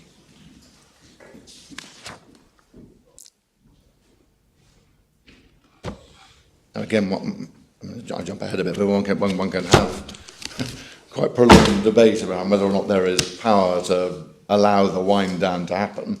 I'll come to that in one moment. Just to give you the fifth of the points of our difficulties with the Court of Appeal's judgment, and it's a very short point, which is if there are the sorts of difficulties and problems with factors, with undermining the regime, with how it's going to work, with it being a stay when it's not quite a stay, excluding hardship and all of that, if those difficulties and uncertainties exist, particularly given the various comparator parts of the scheme, it's very surprising that Parliament didn't specify anything. What they did was to create a regime in which none of this is addressed. There is at most a discretion which refers to a period of time which appears to be related to something completely different, which is the 3-month change of management problem, if I can put it that way, that is then being blown out without addressing any of these difficulties. And of course the flip side of that, as part of this fifth point, is that the contrast on our conception, and if this doesn't exist, and subject to the point that we may have to do further written submissions about, the contrast is that we've got a scheme on our conception which is in nature a straightforward fitness and propriety scheme.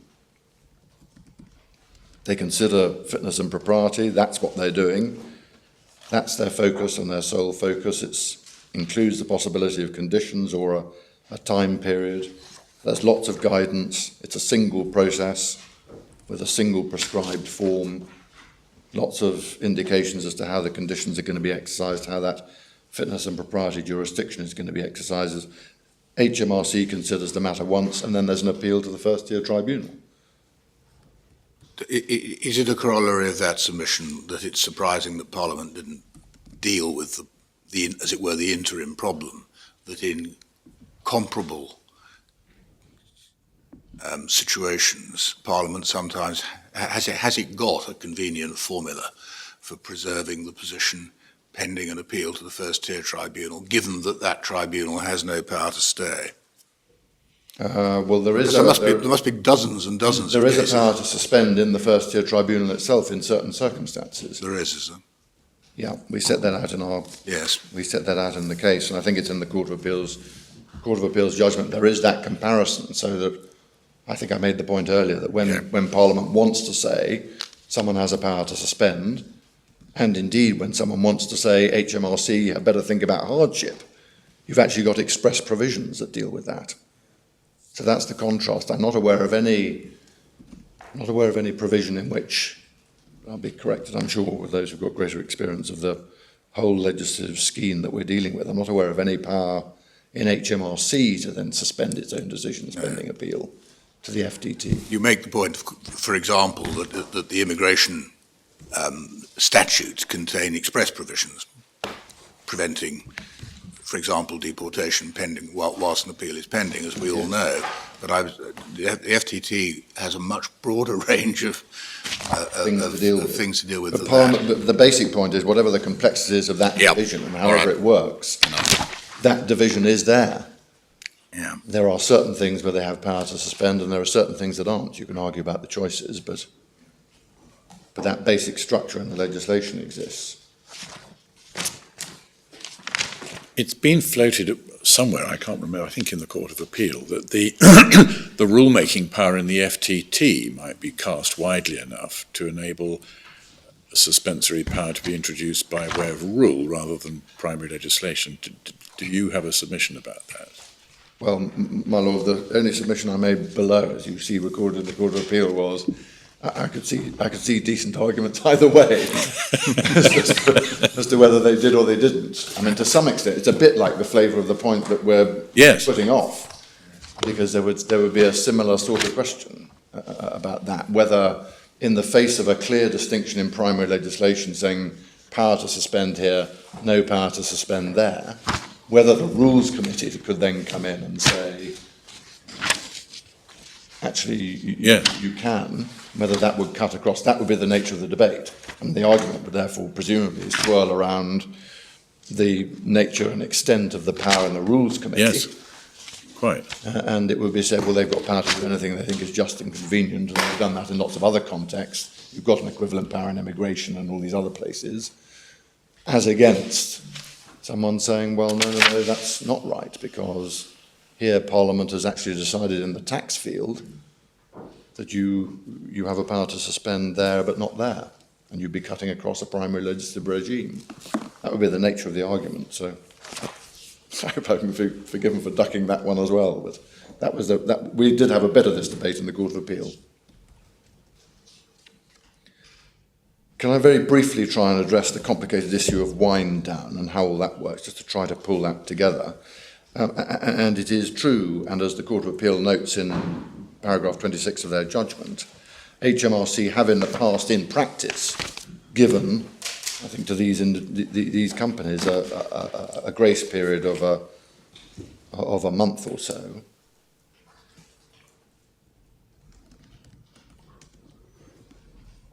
And the question, I suppose, really is what that tells one about the 88C power. It led, as we've seen, that idea, that desire to try to allow for some sale of stock in the event of refusal or possible refusal. It led both to 4.5 of EN 2002 that we saw. That's the one referred to in the Court of Appeal's judgment at paragraph 26. And it led to 15.4 in the same document, or an earlier document that was referred to by the Court of Appeal in paragraph 27 of their judgment. And the difference between the two, that is the difference between 4.5 and 15.4, is that the one purports to have force of law through the statutory sequence that we just saw, and the other one doesn't. 15.4 doesn't, as the Court of Appeal will note in paragraph 27.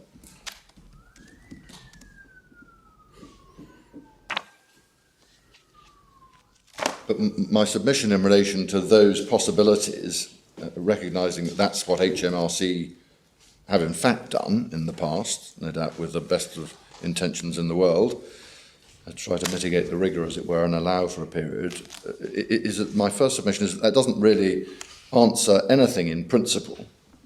HMRC either have the powers to permit any trading at all after they conclude that they're not fit and proper, or they don't. And that's a question of interpretation of the primary legislation.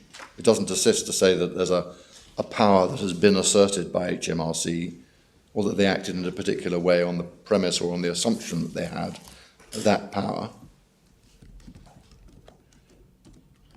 And in any event, secondly, the key question that we're addressing now is whether, having concluded that they aren't fit and proper, they have a power in effect, or at least at that initial stage, they have a power in effect to stay and allow the continuation of trading pending appeal. So if they have no power to do that protective thing, so be it. But it doesn't, in truth, assist in the interpretation of 88C. We don't need to resolve that issue.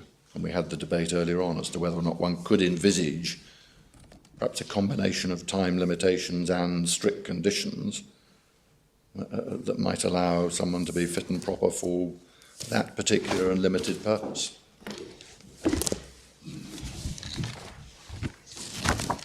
And you see from the judgment that there was a pretty prolonged debate around these issues below in the first instance judgments, and Section 9 was floated, 88C3 was floated, EN 4.5 was examined and so on, but whether in truth that truth assists you in the interpretation of 88C. Well, was in the time available, Section 9 I was going to turn to. And we should allow you to run on a bit beyond your allotted time, given the interruption that there was. I'm grateful. I'll try not to eat too much into it. But Section 9 I can deal with much, much more shortly. And this section is both Section 9 and my learned friend's conception of 88C3. In other words, 88C3 is something which allows everything, hardship and everything else, no fitness and propriety, but you can still stay to fit in. And the short submission I make is that we respectfully agree with the Court of Appeal for the reasons that they gave. You're aware that the only route to approval is through Section 88. It says so in terms. 88C1 says so in terms, and that it might be thought is an insuperable obstacle to reliance on Section 9, which is in effect an incidental power. But in any event, the relevant functions in question, we respectfully submit, can only properly and sensibly be viewed as being the functions of approving or refusing those who apply to be judged fit and proper, and to maintain the register. So the premise for this argument by my learned friend is that HMRC are not satisfied that they're fit and proper, and so they have an appeal, and then they say, despite that conclusion, you can use Section 9. But of course, the moment you get there, there's a fundamental inconsistency, as the Court of Appeal pointed out, between the use of Section 9 and the functions in question. And it creates all of the consequences that the Court of Appeal identified, including specifically using Section 9 to allow a person to continue to trade even though they're not fit and proper. Hard to see how that isn't inconsistent. And you have to state to the world as HMRC that they are fit and proper so as to protect others who trade with them from criminal liability. And that is what led the Court of Appeal to the series of rhetorical questions that they asked in paragraph 49 of their judgment. And of course, all of those points apply both in respect of Section 9 and in respect of any argument that you can use 88C in effect to stay or hold the ring pending appeal, even if there is a conclusion that they're not fit and proper. So that's the first principled argument, agree with the Court of Appeal. Secondly, if there are powers in Section 9 to disapply or cut across that approval scheme in this way in the event of an appeal, it is again very surprising that it isn't made clear with the specification of when that power is to be exercised or can be exercised and by reference to what factors. And the place that you would expect to find that, we submit, is not in Section 9, but in Section 88C itself. And there's nothing in either.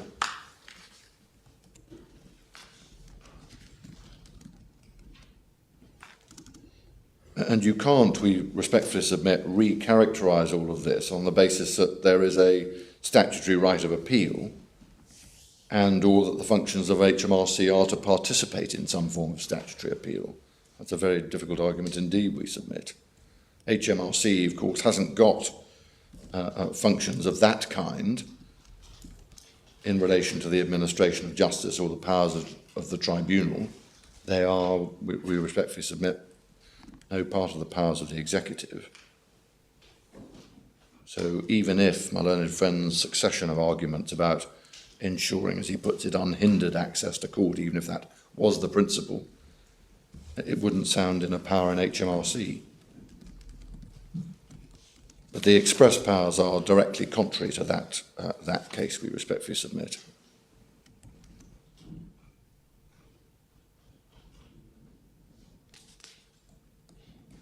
Not least because the powers in HMRC to stay or to suspend are powers that don't exist in our particular part of the regime, because we're dealing with ancillary decisions. And because the prohibition in section 88C applies from the date of HMRC's determination or disposal. See our case, paragraph 81.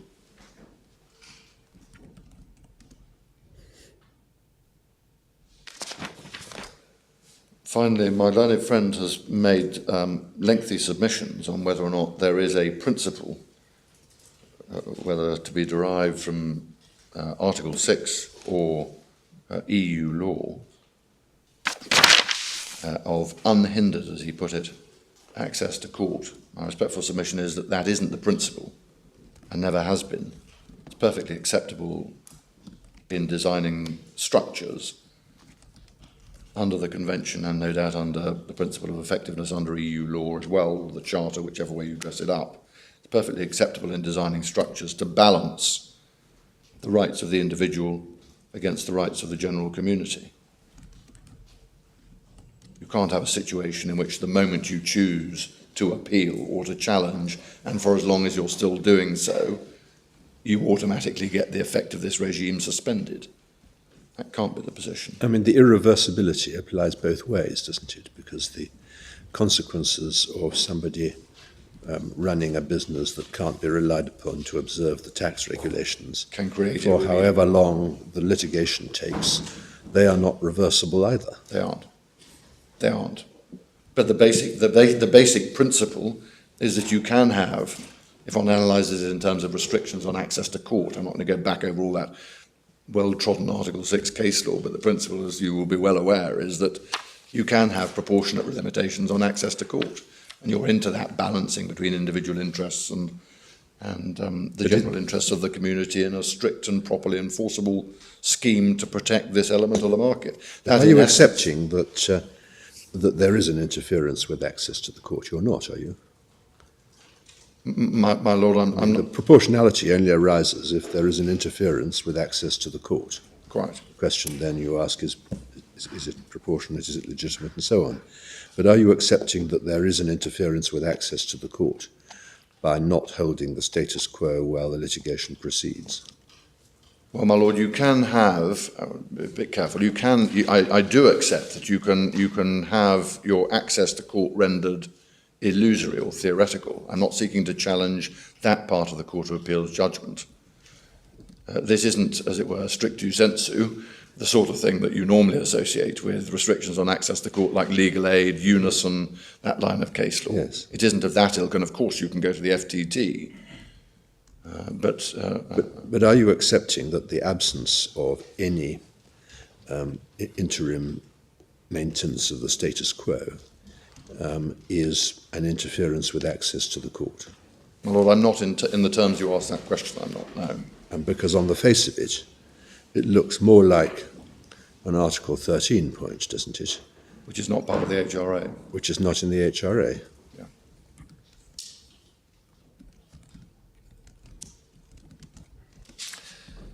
And my respectful submission is you don't get any better or any further under EU law. Again, we haven't delved into the detail of all of that, but Is this a case to which the Charter applies? It's not an EU. not within the scope of. It's not an EU right that is affected by this provision. It's That's my piece of first submission. domestic But tax collection. that's my first submission. The second submission is it doesn't make any difference anyway. It's not going to add anything to the Article 6/13 analysis anyway. My learned friend has not sought to identify that sort of right. If you're not within the scope, you're not within the Charter.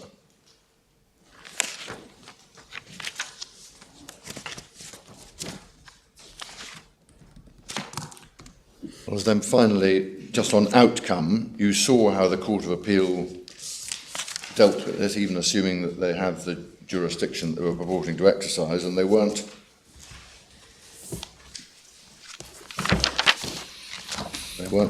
terribly sympathetic to the hardship case as the basis, as you will recall, and we respectfully agree with them in relation to outcome,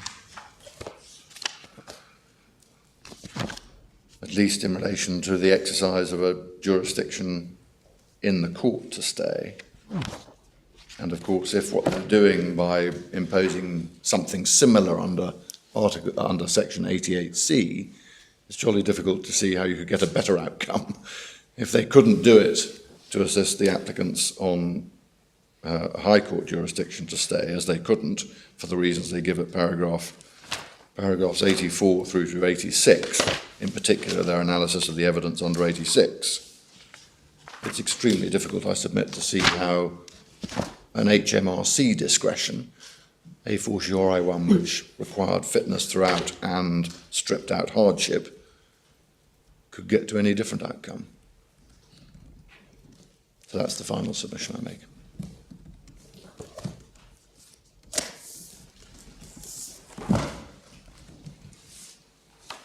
Lord, my lady, those are my submissions in opening. Thank you very much. Ms. Mannion, do you follow? Thank you very much. Mr. Coppell. There are just 3 appellants before this court today. I should make it clear, awaiting the outcome of these appeals, 26 other established wholesalers who are in a similar predicament to the wholesalers before you, that is to say, whose continued existence depends on the presence of an injunction maintaining the status quo pending their appeals to the first-tier tribunal.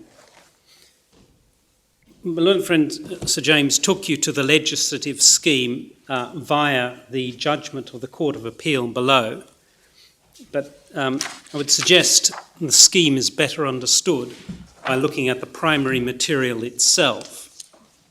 And that primary material comes first and foremost from section 54 of the Finance Act, which the court has in Authorities Volume 1, page 1180. And it's confusingly numbered because section 54 has a total of 13 subsections, but it's very easy to lose track of those as it inserts provisions into Part 6A of the 1979 Act. But I'll do my best to make it clear. As we can see at page 1180, subsection 3 inserted Part 6A into the 1979 Act, and subject to certain qualifications, which we'll get to in a moment, that section, section 54, took effect on the passing of the Finance Act 2015, that is, on the 26th of March 2015. One of the new provisions in Part 6A, and the one with which we're most closely concerned, Section 86.1, that's at page 1181 towards the foot of that page, prohibited any person from carrying on a controlled activity otherwise than in accordance with an approval given by HMRC under Section 88C.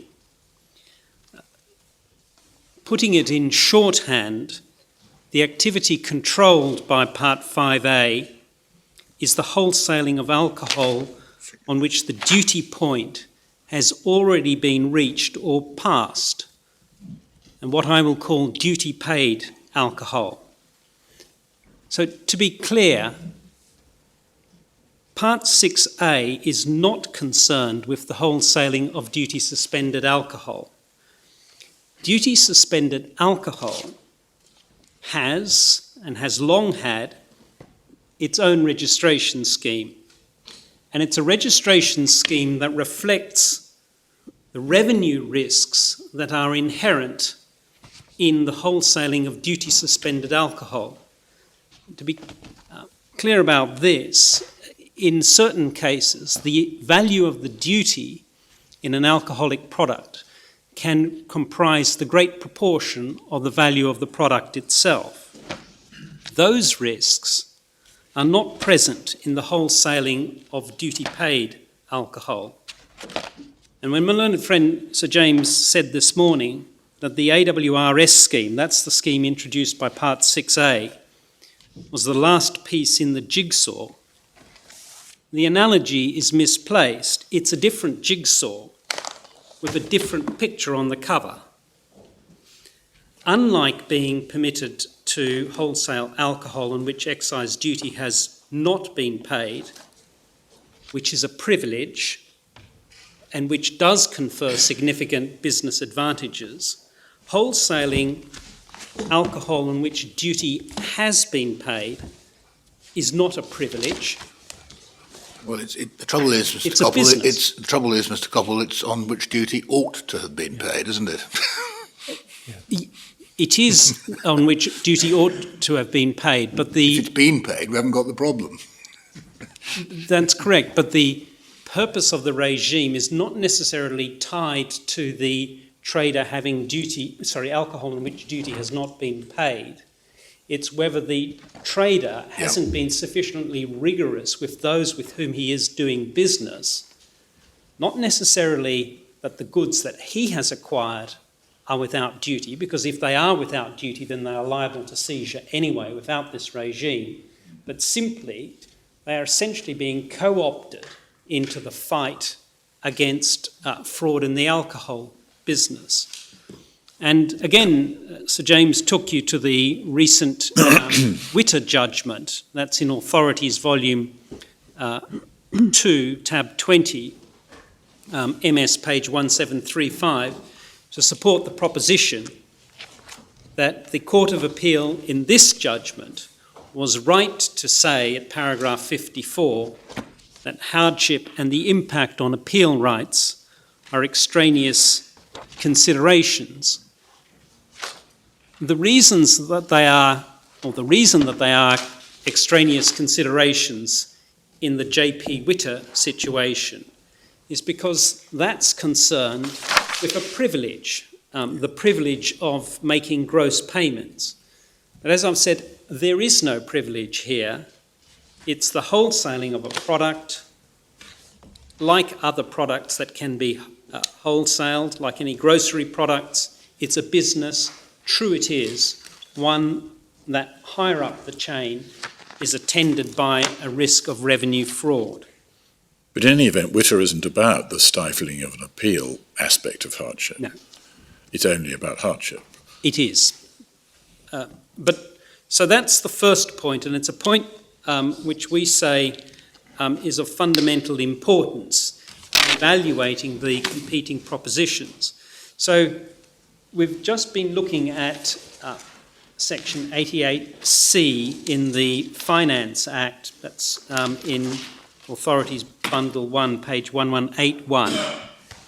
And although the amendments made by Section 54 generally took effect on the 26th of March, the requirement to be approved in order to wholesale only took effect from the 1st of January 2016, and the court sees that at page 1189, it's subsection 9, towards the foot of that page. But subsection 9 was itself made subject to section 5412, which is 1190, and that provided that if a wholesaler had applied for approval before the 1st of January 2016, then the prohibition on wholesaling duty-paid alcohol without approval was suspended until the disposal of that application. Sorry, which subsection is that? That's 5412, my lord, page 1190. 5412. Right. Oh, yes, I see. And you'll see in the following subsection a definition of what disposed of is. And importantly, as the court can see from the terms of 5412, it did not make provision for any run-on once an approval was disposed of. It's very confusing legislation. Is this actually paragraph 11, No, 12 of Schedule 2B? no. Well, I think to be Right. fair to the court, if I can indicate from page 1180 how it works. Right.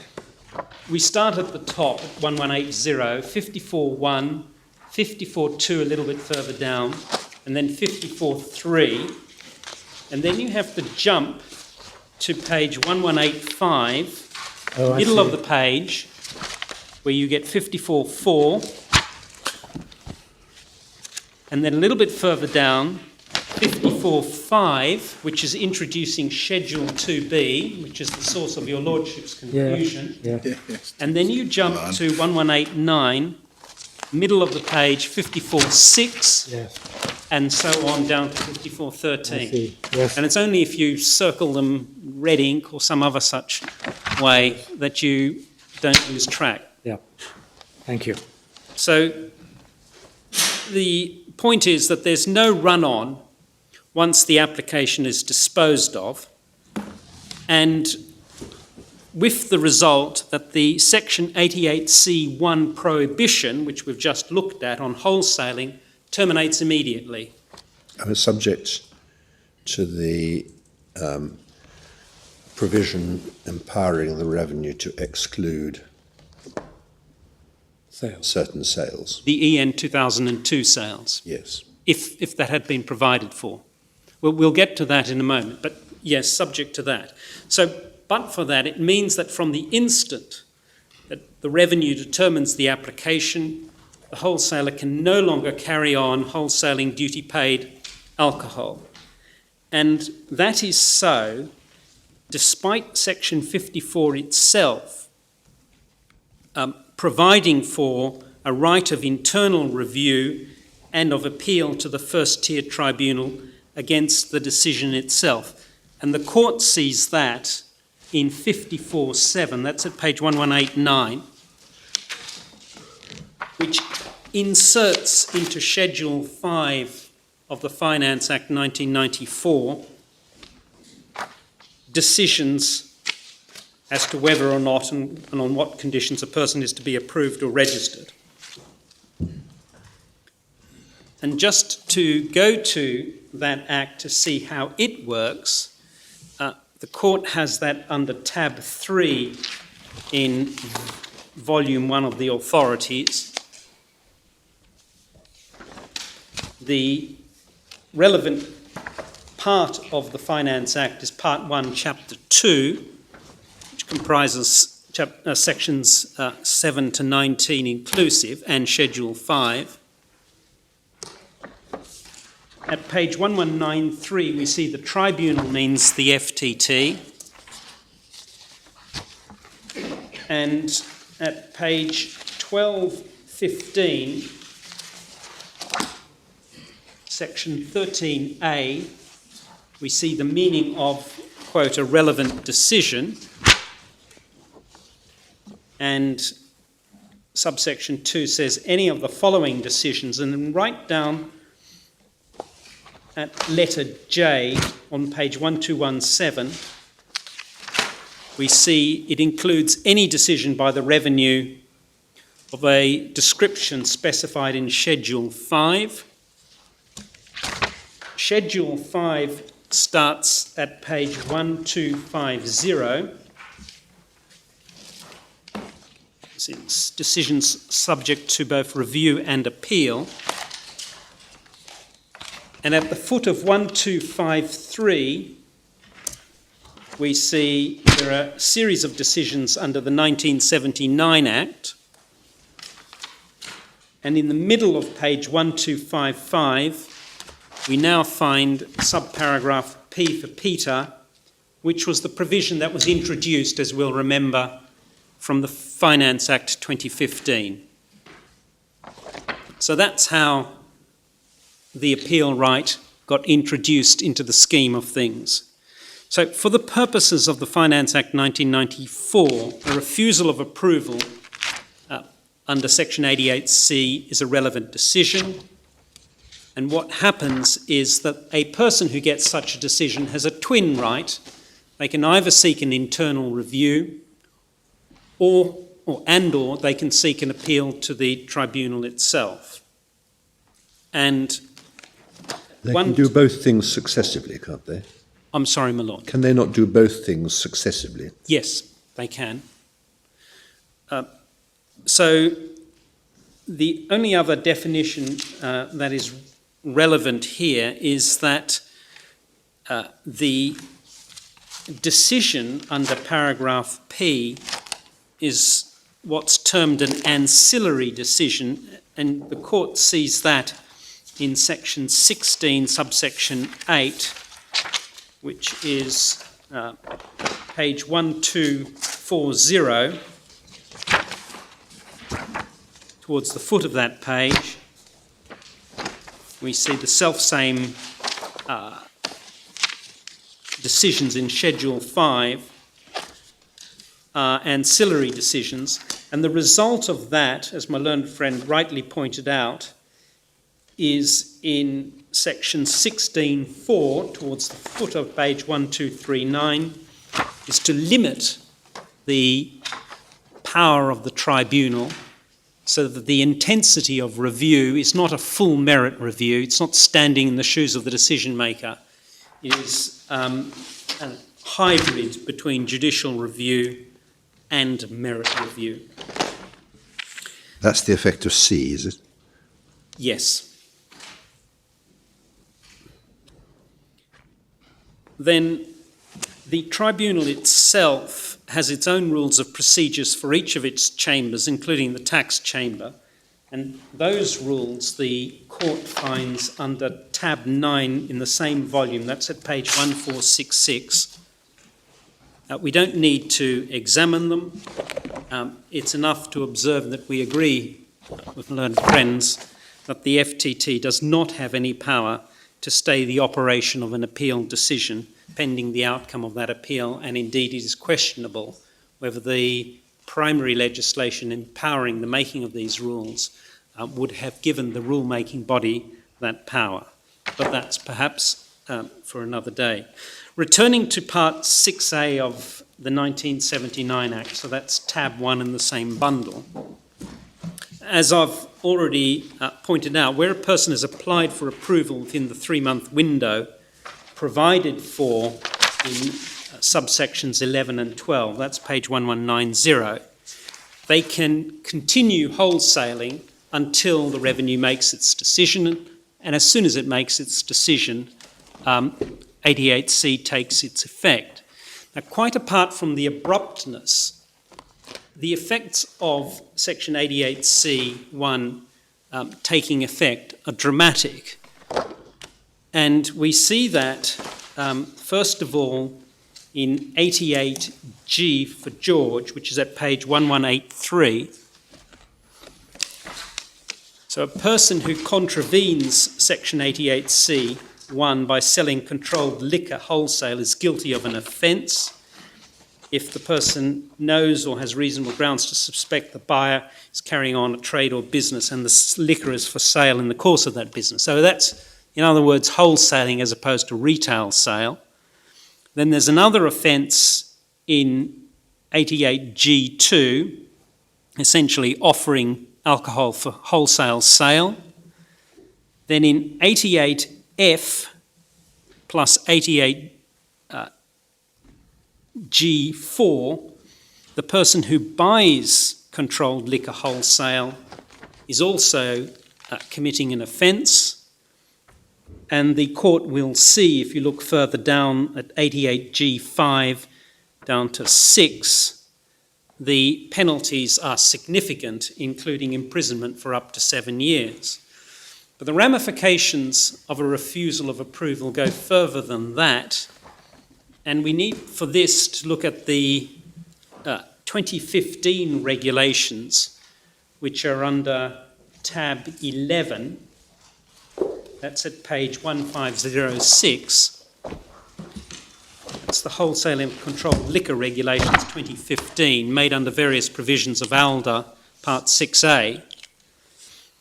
If we turn to Regulation 25 at page 1512, headed Forfeiture, we see that if a person contravenes Section 88C1, then any dutiable alcohol which is in the power, custody or possession of the wholesaler is subject to forfeiture.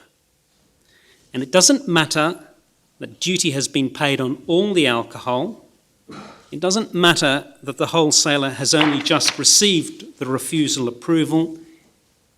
It's all subject to forfeiture.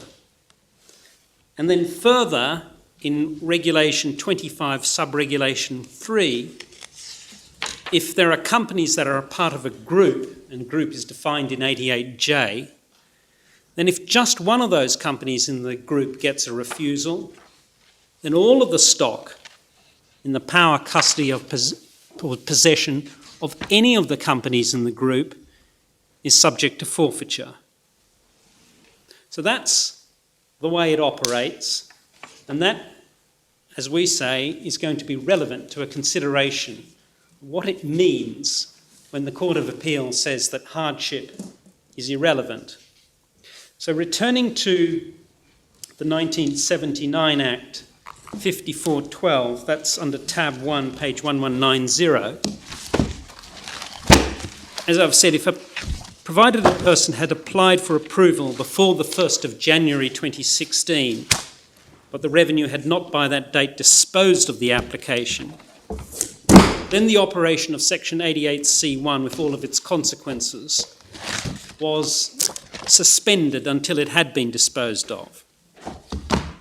However, despite what it says in the legislation, it seems because the Revenue had not got its systems in order by the date prescribed in the Act, it, of its own motion, extended the application window to the 31st of March 2016, and it did this through Excise Notice 2002. My learned friend took you to one of the iterations of EN 2002, but there have in fact been many such iterations, and we've got 4 of them in Appendix Part 2C. We have one starting at page 825, dated or published on the 30th of November 2015.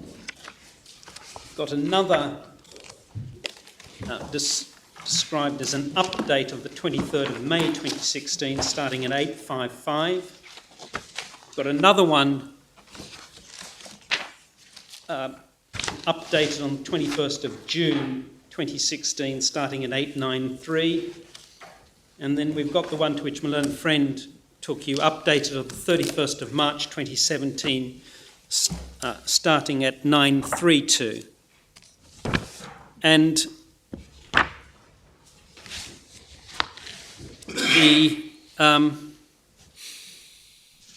if we take the one that was first published, the 30th of November 2015, that's the one starting at page 825. At 833, Section 6 is headed Applying for AWRS Approval. Right. Do you mean 825 electronic? Because I don't, I'm afraid is a consultation paper. I think I think you've been giving us I hard was copy assuming you were numbers. giving me electronic numbers. No, I'm sorry, that's my mistake. 1032. The first lot.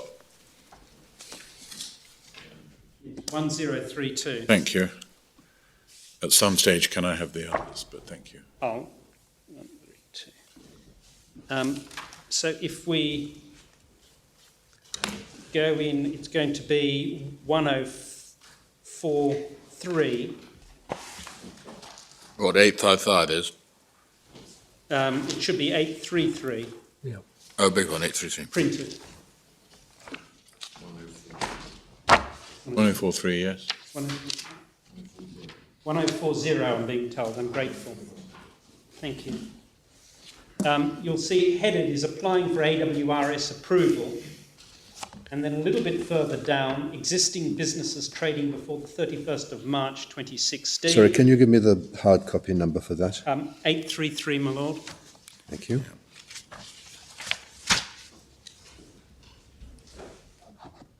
And you'll see there all businesses that are trading as an alcohol wholesaler on or before the 31st of March 16 intends to be still to be trading on the 1st of April 2016 onwards must apply during the 3-month application window of 1 January 16 to 31 March 2016. So that's That's the extension, is it, Mr. Coppell, that you mentioned? well, it's a displacement of the window, 3-month window. Well, 5411 and 54. It's the alteration of the period in which to apply. Correct. And it's done in November 2015, according to 825 Electronic 1032. That's correct, my lord. Thank you. Now, query where the revenue got the power to override it. We have on this side suggested Section 9 of CRCA, but that didn't gain much appeal with the revenue. But that's what happened. And as I've indicated, the 3 wholesalers in these appeals, together with the 26 others, whose fate depends on this appeal, each applied early to do that. And was it convenient to break? Yes, certainly.